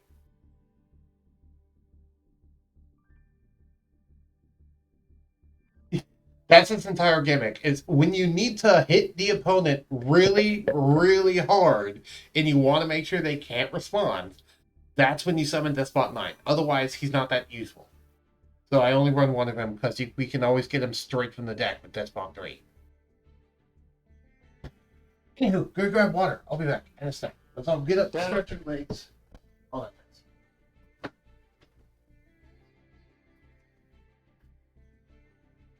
Might as well take my dish in the sink while I'm going to.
Oh, hey, Stardust Dragon. Neat.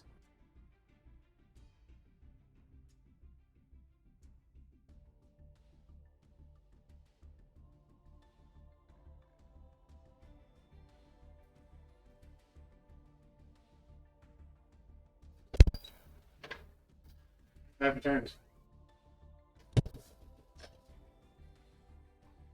Hmm?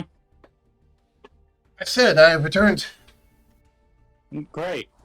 Also, I just checked it because I was obviously crafting a lot of the deck spots. You can still get free pulls from them because I got a free pull of the Wind Up Soldiers secret deck. What do you mean free? Wait. How can you get free pulls then? Because I was crafting URs and SRs all over the place, so I wasn't getting any. I think it's bad if you craft it and it's your first time crafting that you are like. I don't know the mechanics behind it, but it's not gone. Okay. Either way, yes, they share a pack with windups. Which, Yeah. to be fair, windups are also a very interesting deck with good mechanics in them too. I just more prefer despots, but I won't knock having windup cards because they do exist and they are good. Unlike the TCG, All right. One other thing I was also wanting to do was to try and make use of the synchro mode change sword monsters because they fit with stuff like assault mode activate because that definitely sounded interesting to me, and I think if I remember correctly about the announcement that synchro monster based festival is coming up at some point. yeah, So yeah, probably make that. I'll probably try and make a deck based around that at some point. yeah, and honestly, if you want to make a deck based around that, despots could work. Because as I said, mine I geared more towards the OTK angle rather than anything else, but you could gear it more towards synchro summoning and it would work just as fine. I mean, if you've read Despot 3, that thing by itself can give you silly attack power. Yeah. Also, we haven't even talked about the fact that there's that one continuous spell that says if all monsters in your graveyard are the same type, all monsters of that type gain 800 attack power. Mm-hmm. So you could always just run that too, but I find like I don't need more attack. I can usually be good as long as they don't negate all my monster effects. Uh-huh. I'm just going to do a poll on the synchro mode change thing, and I'll probably set up a deck for the assault mode deck theme, but like I won't go deep into it right now. Right. You want to know what's the most ridiculous thing I've done in terms of attack power with despots? What? I've out attacked power King of the Skull Servants. Bruh. Yeah. Do you know what King of the Skull Servants is? Absolutely not. Okay. So, Skull Servants are kind of an archetype, kind of not, but there's King of the Skull Servants, which is a level 1 monster with 0 attack and defense. But his effect says that he gains 1000 attack and defense for every Skull Servant in the graveyard. And there's a bunch of cards that count their names as Skull Servant when on the field or in the grave. So you can very easily get King to have like 10,000, 12,000 attack power, no problem in the deck. Because they have a lot of stuff that likes dumping Skull Servants into the grave. And you can revive King from the grave just by banishing a Skull Servant in the grave. So they're kind of known as like the deck with really big attack numbers, and I've OTK'd through a King by just getting Despot 9 with 20,000 attack power and saying F you. And just killing them through their own boss monster. Just because Despots are crazy in that regard. Because something I'll point out about Despot 3 that I'm not sure if you noticed. It says Despot cards, not Despot monsters. Mm-hmm. Meaning you gain 500 attack and defense for every Despot card, which includes the Pendulum Scales, and it includes the Field Spell. Yeah. Yeah, that seemed very obvious to me. Yeah, it's very obvious to... Well, okay, yeah, it's very obvious when you read it. However, most people don't expect that just because they're like, oh, it's for each Despot monster. No, it's Despot cards. A lot of Yeah, stuff say despot cards. it's obvious to me because of the work I do with Odice, because Sky Iris also specifically lists Performer Paladin Odice cards, not Performer Paladin Odice monsters. Meaning, if I want, I can pull up a ritual spell for Odice Gravity on a whim. Right. I already know. So I already know to take note of any distinction between monsters or cards on a spell. Yep. And you can freely run limiter removal, by the way, because again, they're all machines. I've seen Despot Cyber Dragons before, where someone made a combination of Despots and Cyber Dragons, and it worked well.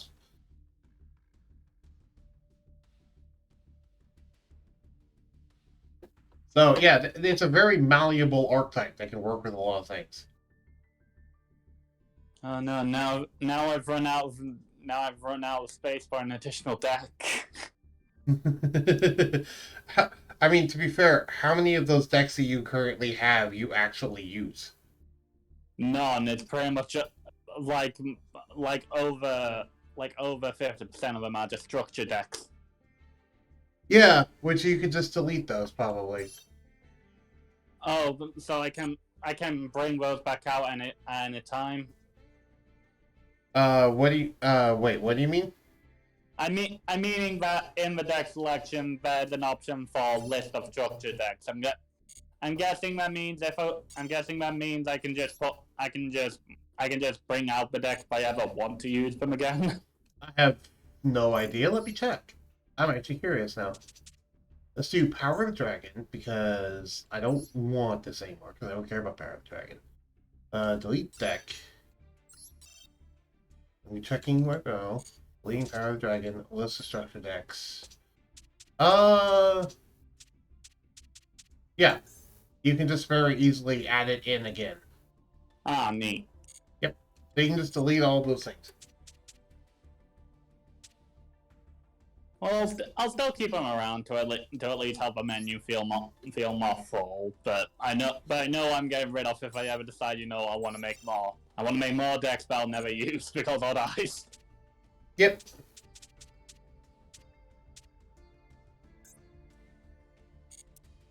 But yeah, to me, despots only. Sorry, not despots. To me, structure decks are only really useful for the cool deck cases. Yeah, I mostly got them because in the shop it's just 600 gems for basically an entire deck based around a specific theme. So just for sheer volume of cards, those were just already appealing enough for me. So I bought at least one of each of them. Yep. All right. So, do you want to do more duels, or should I just do some solo mode stuff? Yeah, we can do some more. We can do some more duels. Just a second. Just throwing in some random assault mode cards. Okay. What deck are you working on currently? Basically theming something around the assault by the assault mode activate spell, which basically just from what I see here it's basically like you can take a specific synchro summon monster and then basically make it into a regular monster that has a slightly different effect. Okay. Which assault mode cards do you have? As in, like, the actual which assault mode monsters do you have? I have pretty much all of them. The only one I don't have is Colossal Fighter Assault mode. Okay, do you have Dragunities? I'll check. So because I know you can make a very powerful assault mode Stardust deck if you just use a Dragunity deck and run assault mode cards in it. Because they can very easily spam out level 8 Synchro Dragons.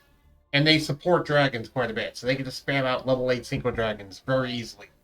I hardly have any Dragunity.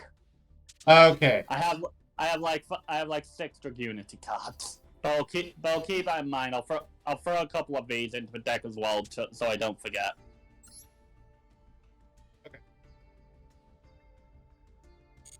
Yeah. Actually, let me real quick while I'm waiting. I'm gonna go ahead and just make a little mock-up of what the Dragunity cards is I'm thinking of, because I don't think I have that many. But like what the ratios would be for, because you don't need that big of an engine. It's not like you need an entire deck for it.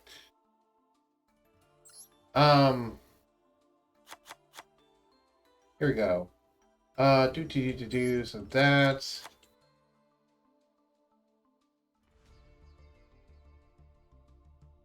that.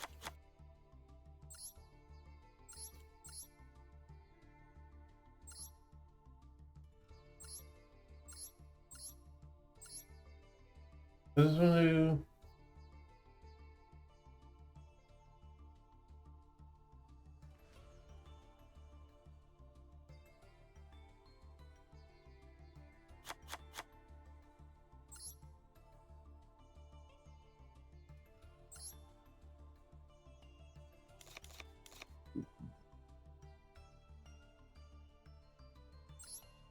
Where is that other one?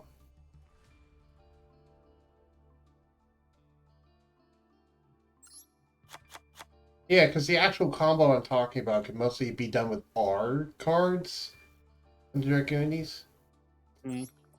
Not counting the field spell, which is UR, but besides that, because, okay. If we look at this, basically one of the main combos is that you get Dragunity Phalanx into the graveyard somehow. Usually through Dragon Ravine, but you can get through there by any means. So, okay. You normal summon Dragunity Ducks, which is a level 4 that says when this card is normal summon, you can target one level 3 or lower dragon, Dragunity monster in your graveyard and equip it. Then you equip Phalanx. Phalanx says that you can special summon the equip card. So you special summon to the field, and it's a tuner. So now you have a level 2 tuner and level 4 monster, which lets you summon a level 6 synchro, which you use to summon Dragunity Knight Vajraya. And this card says when this card is synchro summoned, you can target one level 3 or lower Dragunity monster in your graveyard, equip it. And then, so you use that to equip Phalanx again, and then Phalanx can special summon itself again, and then you have a level 2 tuner and a level 6 synchro, which you can use to summon Stardust. Just right there. So it's like, oh hey, getting a single monster in the graveyard and one normal summon can just get you an immediate Stardust track. And the card that does it is Dragon Ravine, and the card that sends it to the grave. And if you don't, okay, Dragon Ravine says you can discard a card to either add one level 4 higher Dragunity from your deck, level 4 lower Dragunity from your deck to your hand, or send one dragon from your deck to the graveyard. So let's say you started with the level 2 in hand. You could play Dragon Ravine, discard it, search the level 4, and then suddenly you have it engraved and you have the level 4 in hand now. You kind of getting what I mean? Yeah. Yep. There's another way that you can do it though. Actually, wait, that's not the right card. Hold on. Where's the level 6? I know there's level. Yeah, here we go. This is the right card. There is also the level 6 that says, you can special summon this card by sending one face of Dragunity monster you control to the graveyard, and when it's normal summon special summon, you target one Dragon Dragunity in your grave to equip it. So, alternatively, what you could do is, if you don't have ducks, let's say, you could summon any Dragunity while you have Phalanx in grave, and then send it to the grave to special summon Arma Mystolanian, and then use that to equip Phalanx, and suddenly you have a level 2 tuner and a level 6 monster. Uh-huh. And let's say you only started with the level 6 and Phalanx in your hand. Well, you could normal summon Phalanx, send it to the grave to summon the level 6, and that would then let you pull that Phalanx from the grave. So it's like, the deck's actually relatively consistent with, like, there's multiple avenues to get to a level 8 synchro. Oh, Divine Lance can also help set up Phalanx. Right, I completely forgot about Divine Lance. Was Divine Lance here? One moment. Because I'm not super familiar with all the combos you can do with this. I'm just telling you the basic combos. Yeah, Divine Lance says, equip only to a Dragunity monster against tag, blah, blah, blah.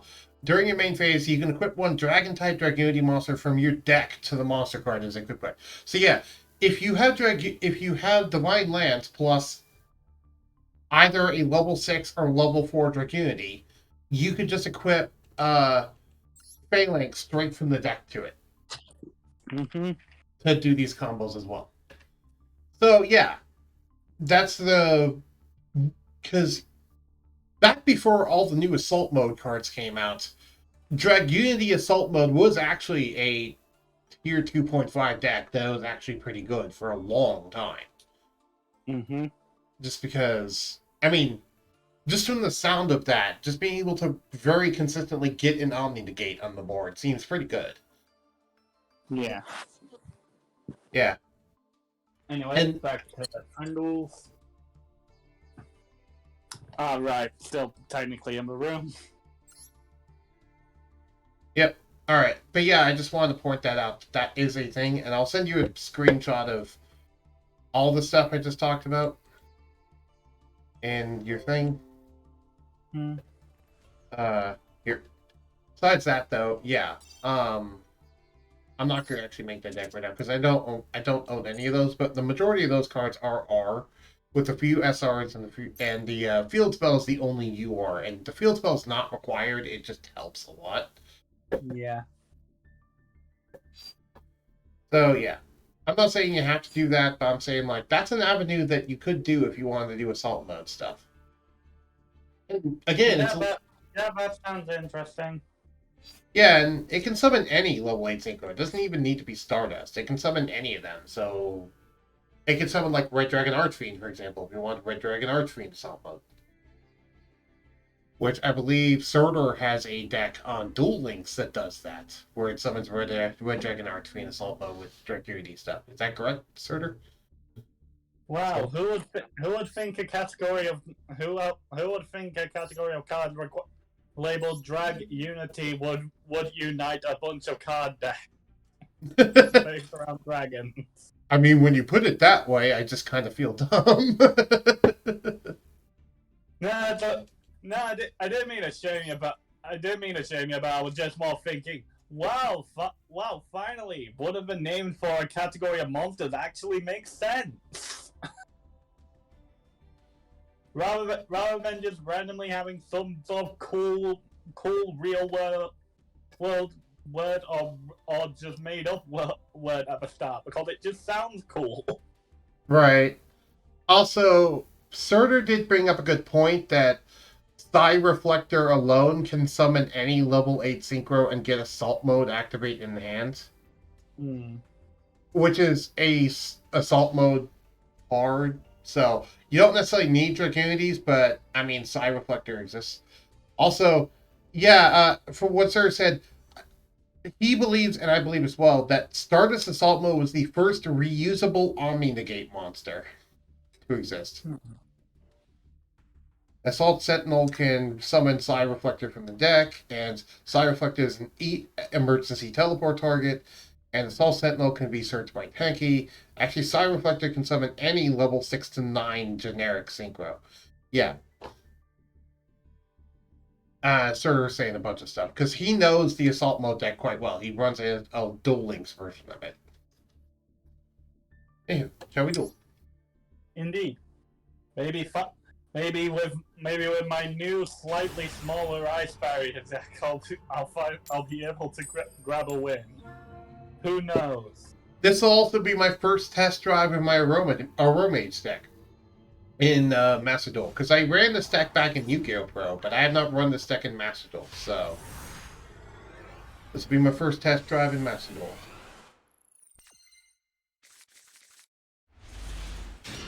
Man, it's been a while since I played these.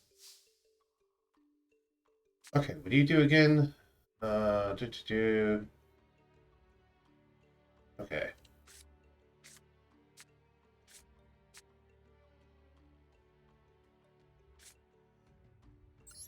Noble summon Rosemary. Set a trap face down. End my turn.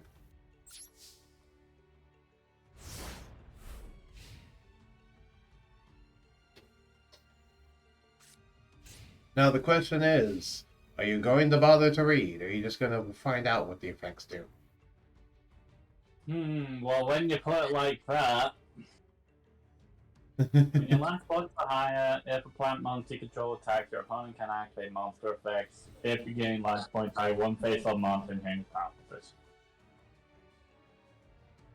Yeah.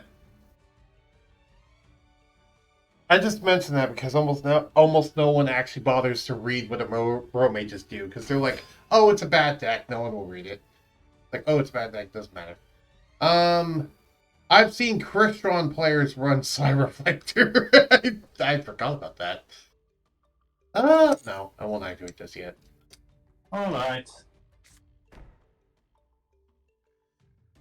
You know by now that until I at least get one additional monster, I can't do shit.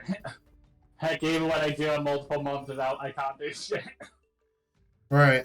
Also, I find it funny that that says 1900 or 1900 or more, and I'm exactly 1800. Yeah, funny how that works out. That was just a complete coincidence. Yes, please get me the Jasmine. And I'll activate the second effect of it, allowing me to gain 500 life points if my life points are lower than yours. Put that in defense.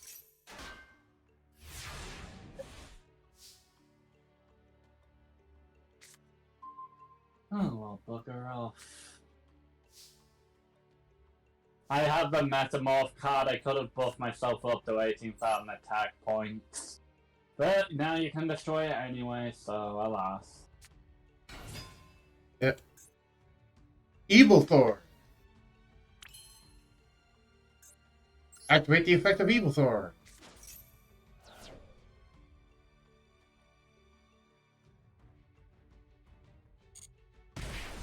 Ow. I feel like I have been pricked by a thorn that was evil. Yes. Special summons 2 more. Which I can use for link plays.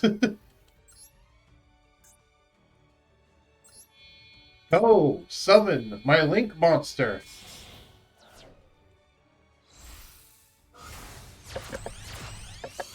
Aromasafari Jasmine, or however you pronounce that. Aromatherapy. Aromasaphi Jasmine. Yeah, it's a pun on aromatherapy and seraph. Yes. Anyway, what's this thing? You contribute all monster this kind of potencies for some. Ah, right. Yes, that effect. Burn if you can live. Yes, I remember that effect now. Okay, so I don't want to do that.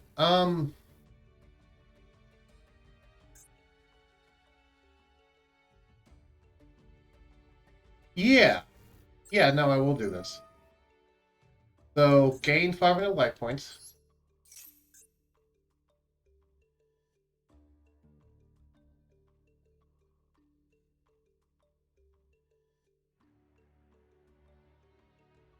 Nope, I won't activate the other effect. And before you say anything, this is a mandatory effect. Uh-huh. Yeah, I know I played off against an aromatherapy deck once. They didn't survive. The aroma did not survive? Yeah. Because being able to restore 500 life points each turn doesn't really mean much when you have monsters that casually do when you have on ice. Right, fair.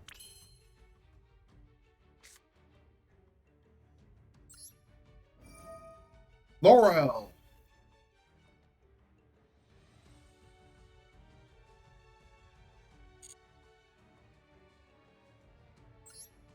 Defense. Will you stop notifying me? I know Metamorph exists. How much does Metamorph boost your attack? I forget. It boosts my attack and defense points by 300, and Oh, I only gain attack points equal to half the attack of the attack target if I'm initiating. Yep. You can tell I already know how much confidence if I'm literally telling you the effects on the card. Yep. Activate the effect of Laurel in the Grave. And also, I now have a Link Kariba. It just gains me more life points.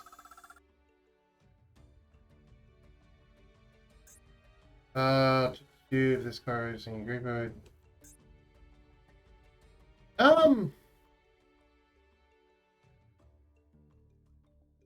I could do that, but I don't see a reason to do that, so I'm not going to, so... Okay.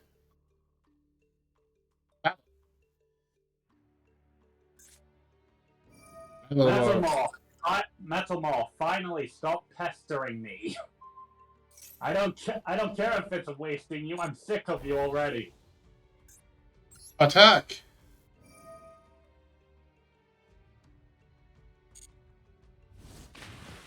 Because I cannot be sure of a battle right now. Thanks to Jasmine.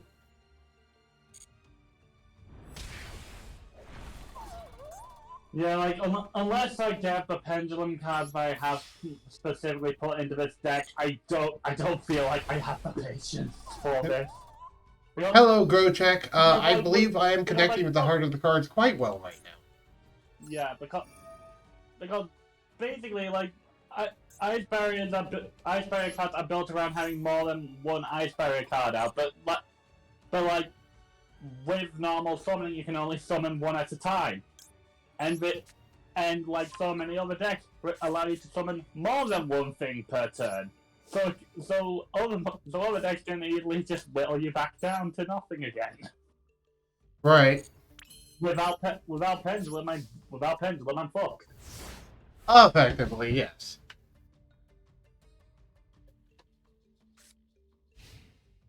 Alright. That is good. Unfortunately, I cannot see your life points since your avatar comes... Oh! My avatar comes out. Right. Hold on.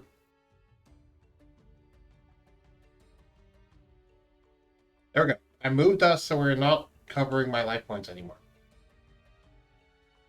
Your opponent's successfully normal summon. Do you want to activate? No. Thank you. Makes it rather hard to determine who's winning. Gee, I wonder who's possibly... Oh, right. Oh, right, that stupid effect. What stupid effect? Unless I have an Ice Barrier monster out, it returns to my hand at the end phase. Oh. Okay, well, I'll just do this. I forgot. I just went with a monster that had the highest attack points so that you would deal the least amount of damage to me. But no. No, I can't even have that.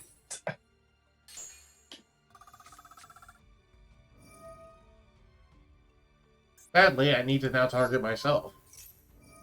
I only went with this because of the synchro monsters in it, and I can't even get the synchro monsters out because it requires me to get multiple of big cards out. Yeah, the Ice Barrier synchro monsters are better summoned in non-Ice Barrier decks.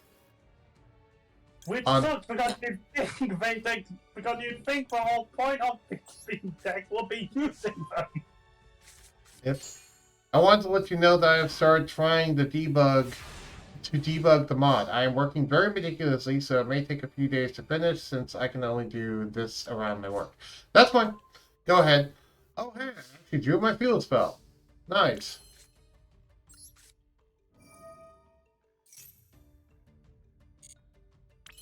So, Ice Barrier cards could use a field spell. It's called normal summoning twice. Oh wait, other field cards allow that. I can tell someone is salty. It's like the more I try to use this deck because I want to like it, the more I don't like it. Yep. Also, I'm doing a Surtur special, and I'm special summoning Gigaplant to Gemini summon it to basically get Red Eye's metal effects. Giga Blooms. Okay. I don't want special summon. I guess this. That works. What you guys doing? We're doing some Yu-Gi-Oh! Master Duel. Welcome to the channel, Bizarre's Woodsman.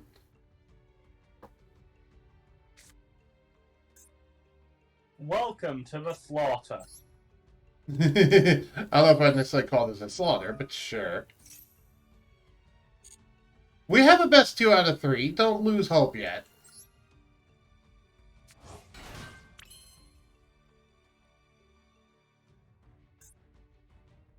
I almost feel like the key I'm going to have to make this Ice Barrier deck work is to take out more Ice Barrier monsters. Yep. The less Ice Barrier monsters I have, the better this Ice Barrier deck is. Kinda sadly, yeah. Yeah.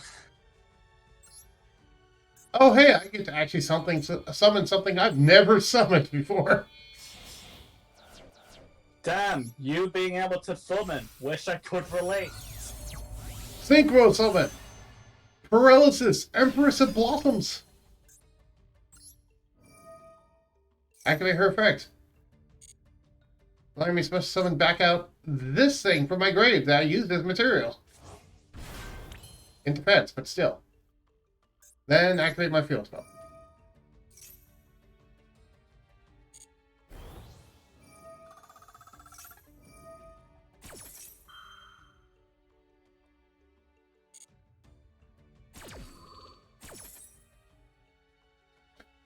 Is it viewer duels or against each other? I am currently dueling against the person that's in voice call with me, yes.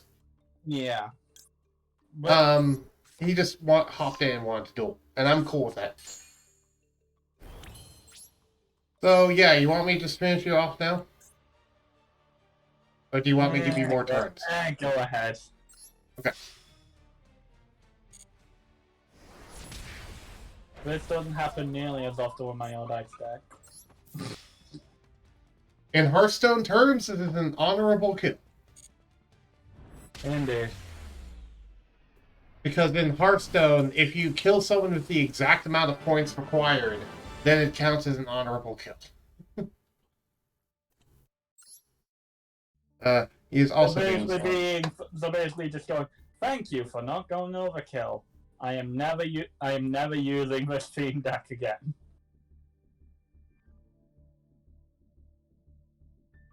Screw it, I'm going back to old ice. I mean, to be fair, Grocheck, sure, that'd be the ultimate field spell, but that'd also be a card that would never exist. Did you see what Grocheck just said in the Twitch chat? No, I don't have the Twitch chat open. Okay, it said, I always thought that the ultimate field effect spell would be something like a crossover card. This will allow you to substitute cards from other franchises into the Yu-Gi-Oh game. Can you imagine playing Yu-Gi-Oh with Magic the Gathering cards or Hearthstone cards? And I'm like, sure, that could be the ultimate one, but that would also never exist. Yeah, copyright. Copyright, yes, copyright. There's no such thing as overkill. There is only open fire and I need to reload. Okay. I will just say the thing that I always say, which is that overkill is underrated. I feel like overkill is a bit overrated. I mean, that's kind of in the name. Nope, it's not, in my opinion. Yes, I'd like to go first. Why do I keep winning the coin flip, by the way? Because I keep seeming to win the coin flip against you. I don't really care either way. I mean, I think I was winning a bunch of coin flips earlier. Were you? Because I thought I just have been winning like almost every coin flip here. Eric, for me. I mean, you already know about it, so I might as well do this. Mm-hmm. That. Your turn, my boy. Indeed.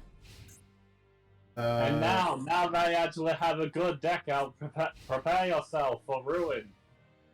Yes.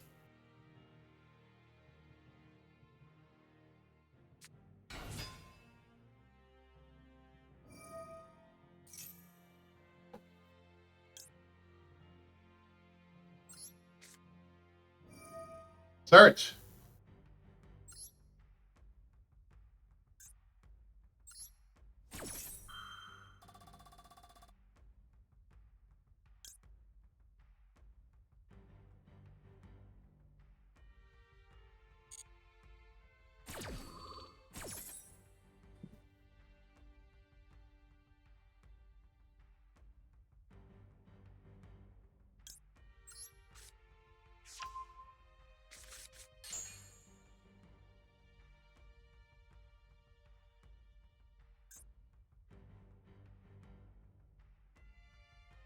Okay. Okay.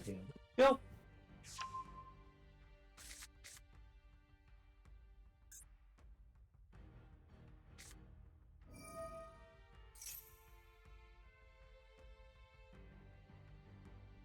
No, I'm good. And I think you can guess what the other pendulum scale card is. Hey, now nice. Indeed. Either way, this is not my plan for today, but this is what I'm fine doing this.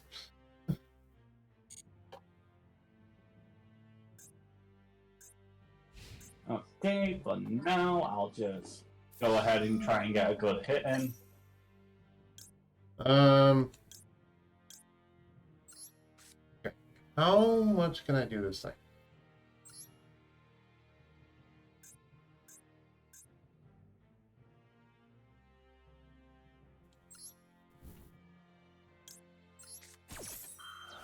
Gain 500.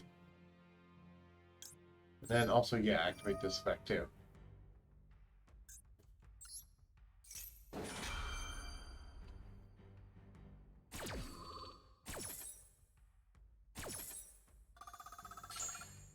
Another reason why I wanted to build in the Mermaid deck is just because it gives me a way to do a lot of attacks. Do a lot of traps, which is something I do not currently have. Really, is a deck that relies on traps, but this one does. I don't need that game. Yeah, I mean, cool story. You're already at half health. what's your point? I don't know, just flexing.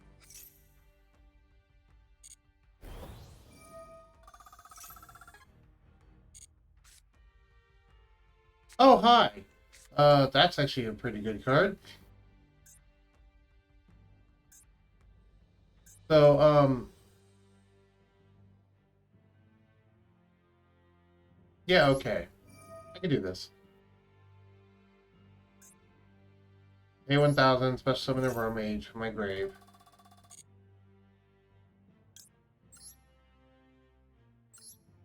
Special summon this.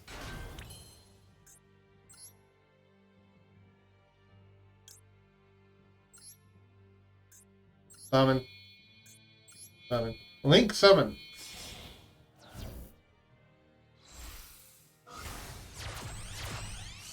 I'm looking forward for another good deck that doesn't rely on monsters.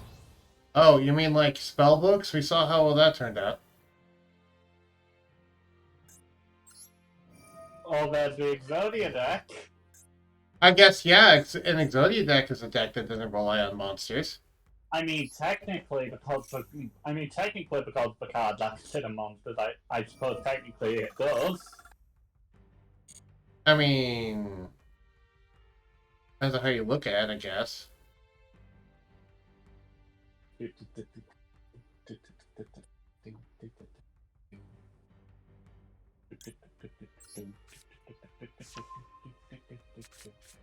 I mean, there are decks that don't play traps. I want a good deck that doesn't play monsters, is what he said.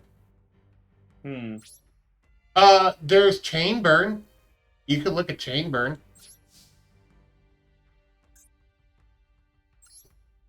Attack. Yes, yes, do it. Druigedo.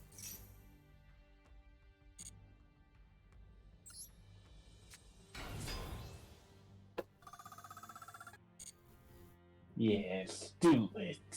Do it. Kill him.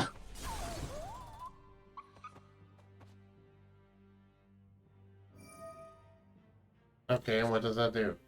If a friendly monster is destroyed, I can tribute another monster and bring out Lancer.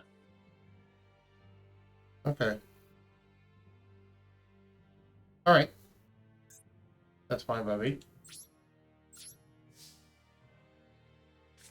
So,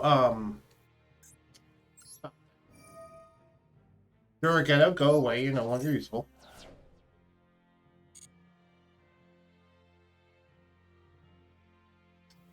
Come on out, Jasmine.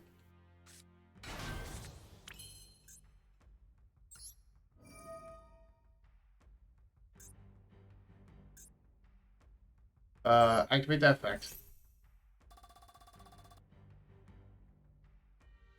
Allow me to search, this one.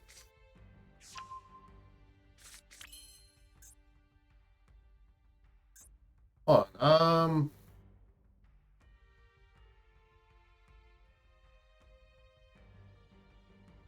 Nope, it's not. Okay, well, I'll activate another garden. Because that's not a once per turn effect per card.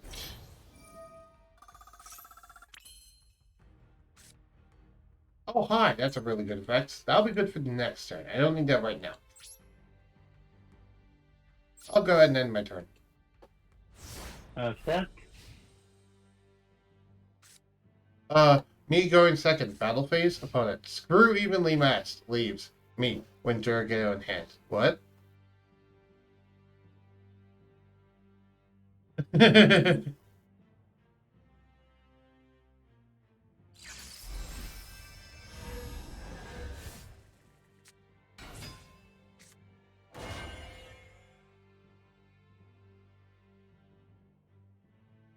Oh, who's this? What the dog doing? Hello, Blue. We are playing Yu-Gi-Oh! Master Duel because it's Thursday. Indeed, I thought I might as well pass the time before we start up before we got the Kirby stream, just waiting for you to show up. Valid. The dog and the bug playing a card game together. Now that's a sight to see. Okay, fine. I'll activate my life gain effect now. Indeed, and like how a dog and a bug typically would interact at the current moment, I'm squashing him. You call it squashing. I call it something else. Just waiting until you pull out the card that's like, if your life points are less than your opponent's life points, your opponent takes damage equal to the difference between life points plus 500. Yeah. Oh, hey, I could just bring her back. After you realize. Meh. And she's going to be on the field to witness my field spell, giving me more life points.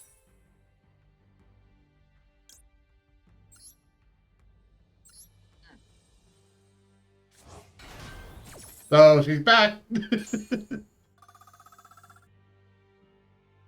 then, oh hey, now I just get to add something to my hand. Like maybe this guy. Oh hey, and now I get to draw a card.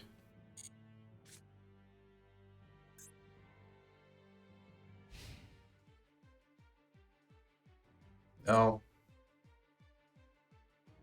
No, I don't want to attack with Wolf. I was about to say. What's that thing's sure. effect? I would totally want to attack with the 1800 life point monster instead of the 3000.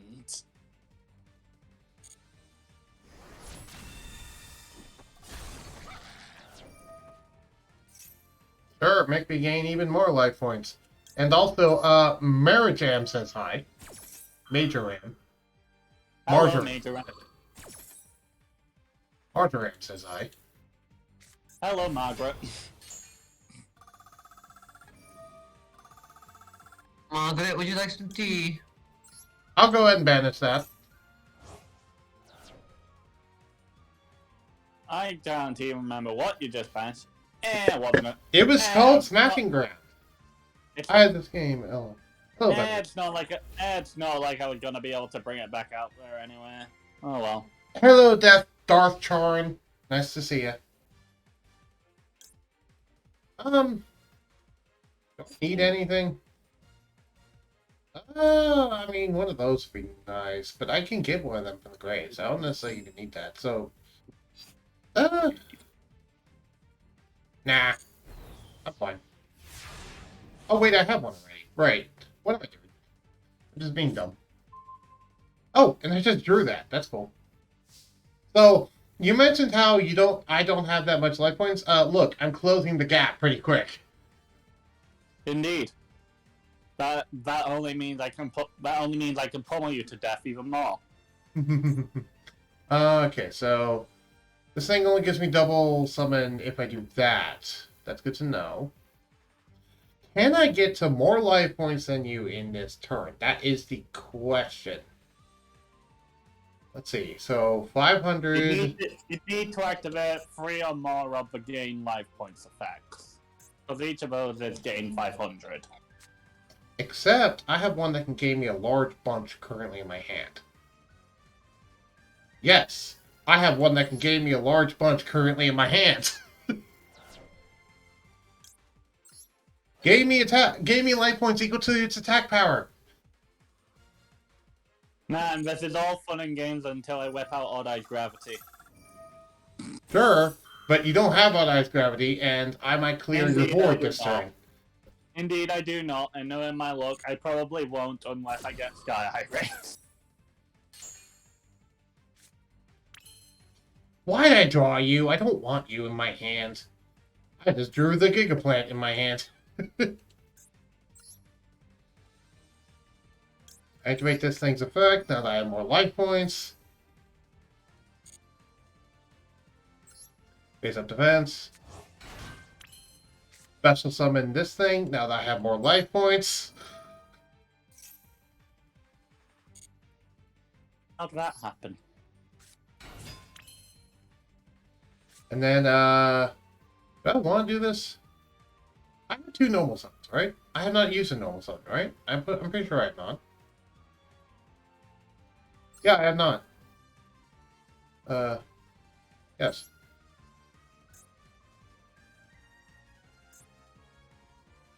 Tribute summon this. Normal summon Gigaplant. Sorry, tribute summon Gigaplant. Yes, activate the effect of Laurel Engrave. Suddenly, I have more than my starting life points now. Gemini summon Gigaplant. Activate the effect of Gigaplant. Oh, well? Come on out. Jasmine!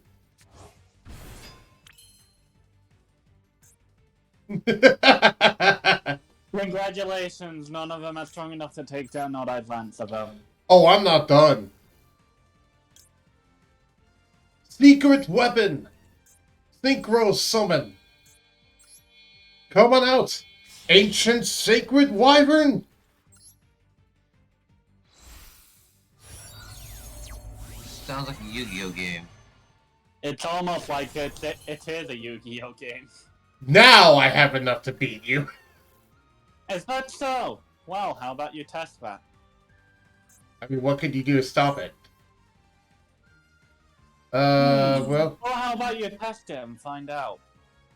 Your opponent cannot target monster... your opponent monsters cannot target this card for attacks. Your odd-eyes monster cannot be destroyed by battle, and also you take no battle damage. Okay, good to know.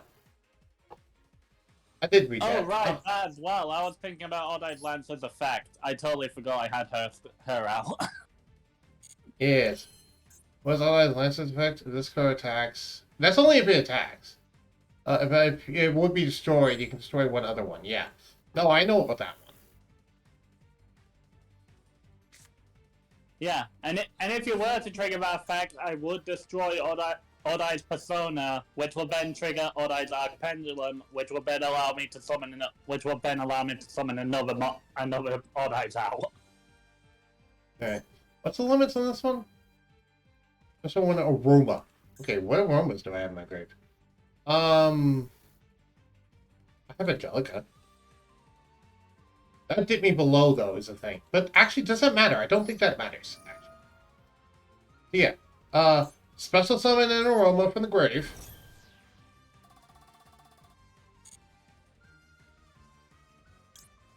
Get out Angelica.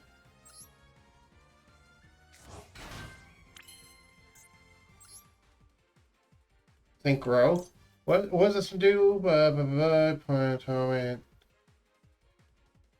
Let's go 6, 7, target one. Yep. Yep, that is exactly what I wanted. Synchro Shokan. Yes, I am cheesy when I actually get really into it. Someone else. I mean, why not? Being cheesy is fun. Sweet Marrow Jam. There a big cheese around here? I like a pizza with extra cheese and extra dip, please. A dip with a pizza? It's a joke.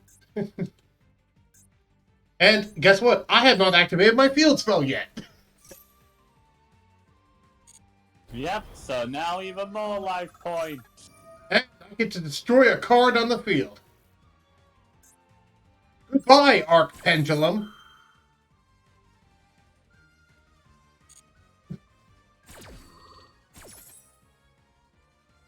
Cool story. Auto Atlantis effect can work on monsters other than itself. Oh, forgot about that. Okay, either way, that's fine. That's fine. Perfectly fine. My only regret with that is that didn't activate Auto Pendulum. Ah, true. So I don't know why it did. I don't know why it didn't because Is I've it had that work in the past. I guess I must have already used it. Oh no, wait, there it is. Now it's activating.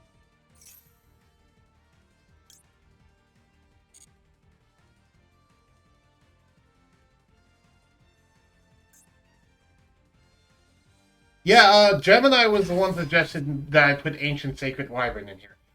Is that Lancer effect once per turn, by the way? Yes. Okay, so now I think so. Now I could kill it if it wasn't for... No way, I can activate it multiple times in a turn. Never mind. Okay. But the Auto Pendulum effect is only once per turn. That's all. Kill this. Sure, go ahead. Oh, you know why I killed that, yes? There's a good reason. To help shut me down and activate some other effect. No, it's because it could boost your attack. It can only boost the power of Performer Pal monsters. Oh, I thought it could also boost Odd Eyes. Never mind. No, it boosts Performer Pals. Okay, That's the thing. Some Performer Pals also work well with Odd Eyes, some don't.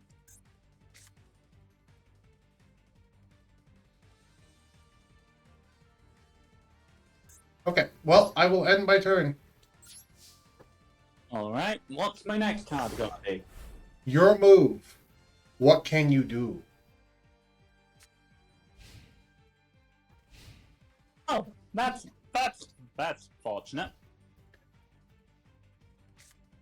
Astrograph. Yeah, we had the same idea. Dried Winds.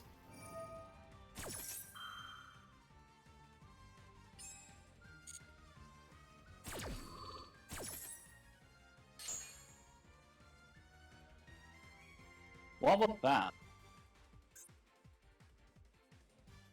Oh, you were just activating a continuous spell, okay.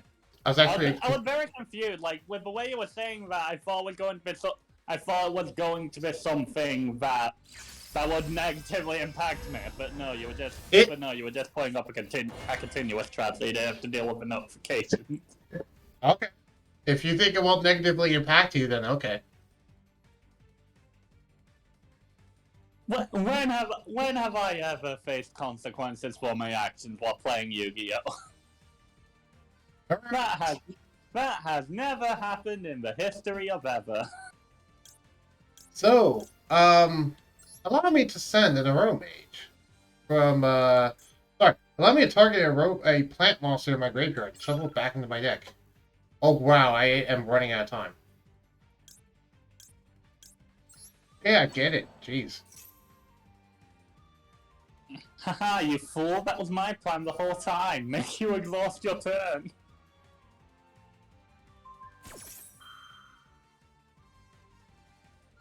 No.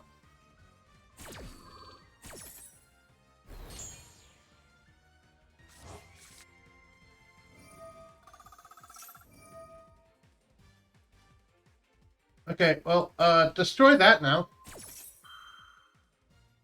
Oh no.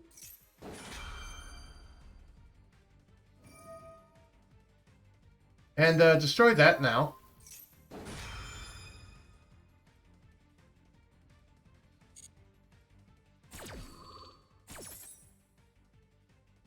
Well, yeah, about that.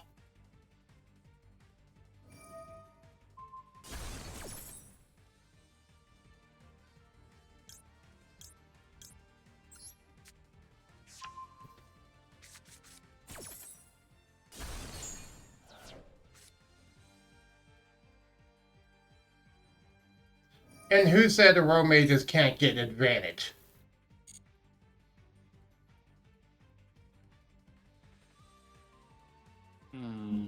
Okay, who to bring out next? Are you watching the stream, Henry? I am watching the stream. Yeah. I wish I could save Friendle replays, because I would so save this replay. Well, is that timer counting down how many seconds of the match remains? No, It's it's counting counting down how many down how many seconds I have seconds- before how an many automatically seconds, surrender for taking too long.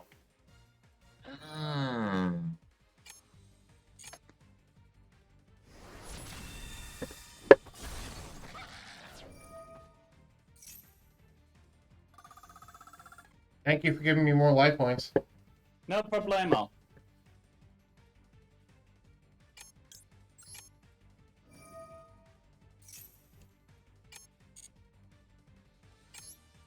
You thought you could get rid of my Sacred Wyvern that easily. No, not really. I don't even remember what that card was. Haha. Really? I ran out of time. Well, I hate that now. That ruined it for me. Well, time to clip that. I knew I'd get a win on you eventually. That's not a win. It is. That's just stupid is what it is.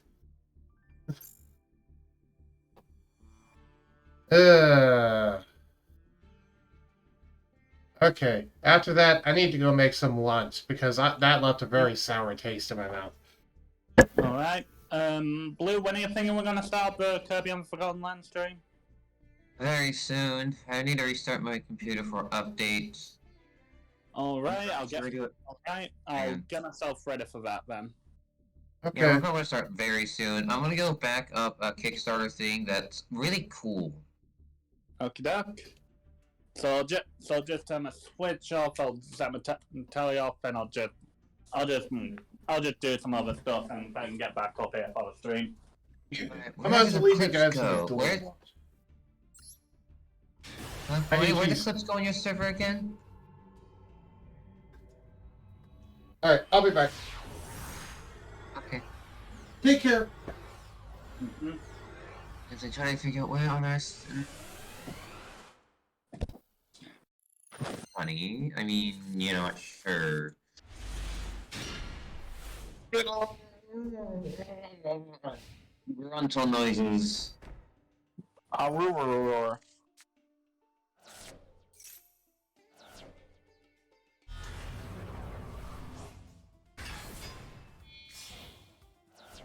What?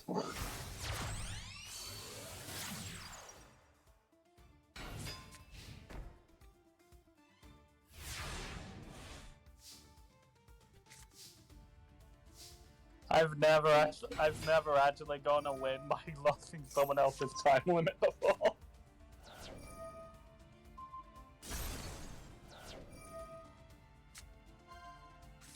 I'm just somewhat proud of myself for that one. I made him activate so many effects that I ran out of time.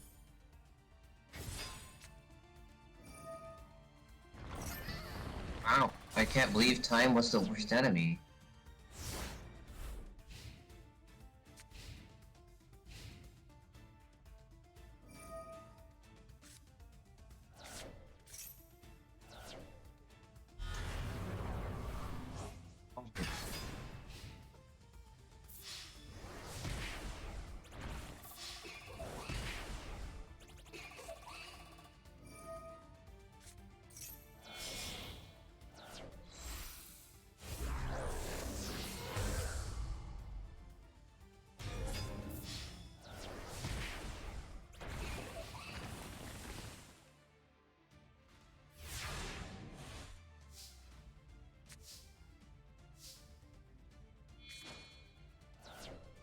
There we go.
Okay, now that's done. Mm-hmm. Now time to go boot up the Switch and everything. Alright, I'll enter the VC on your server in a bit. I'll just look and see if it's out downstairs. That seems interesting for me. So, talk to you again in a minute. Eat up and goodbye, Bug Boy. You have fun. Whatever bugs do on your streams. Oh, he's out to lunch. Uh, uh, uh,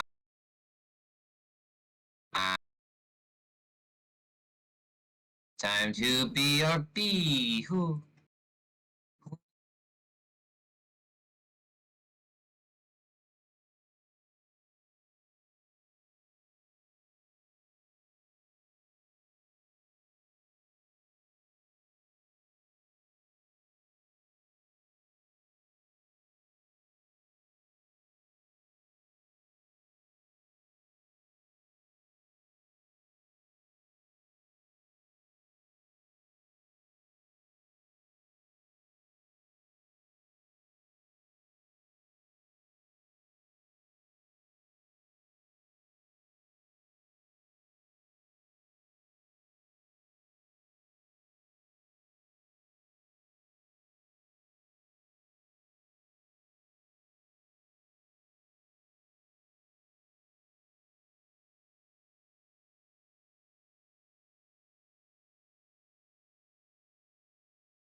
Thank you.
Yeah, you know what?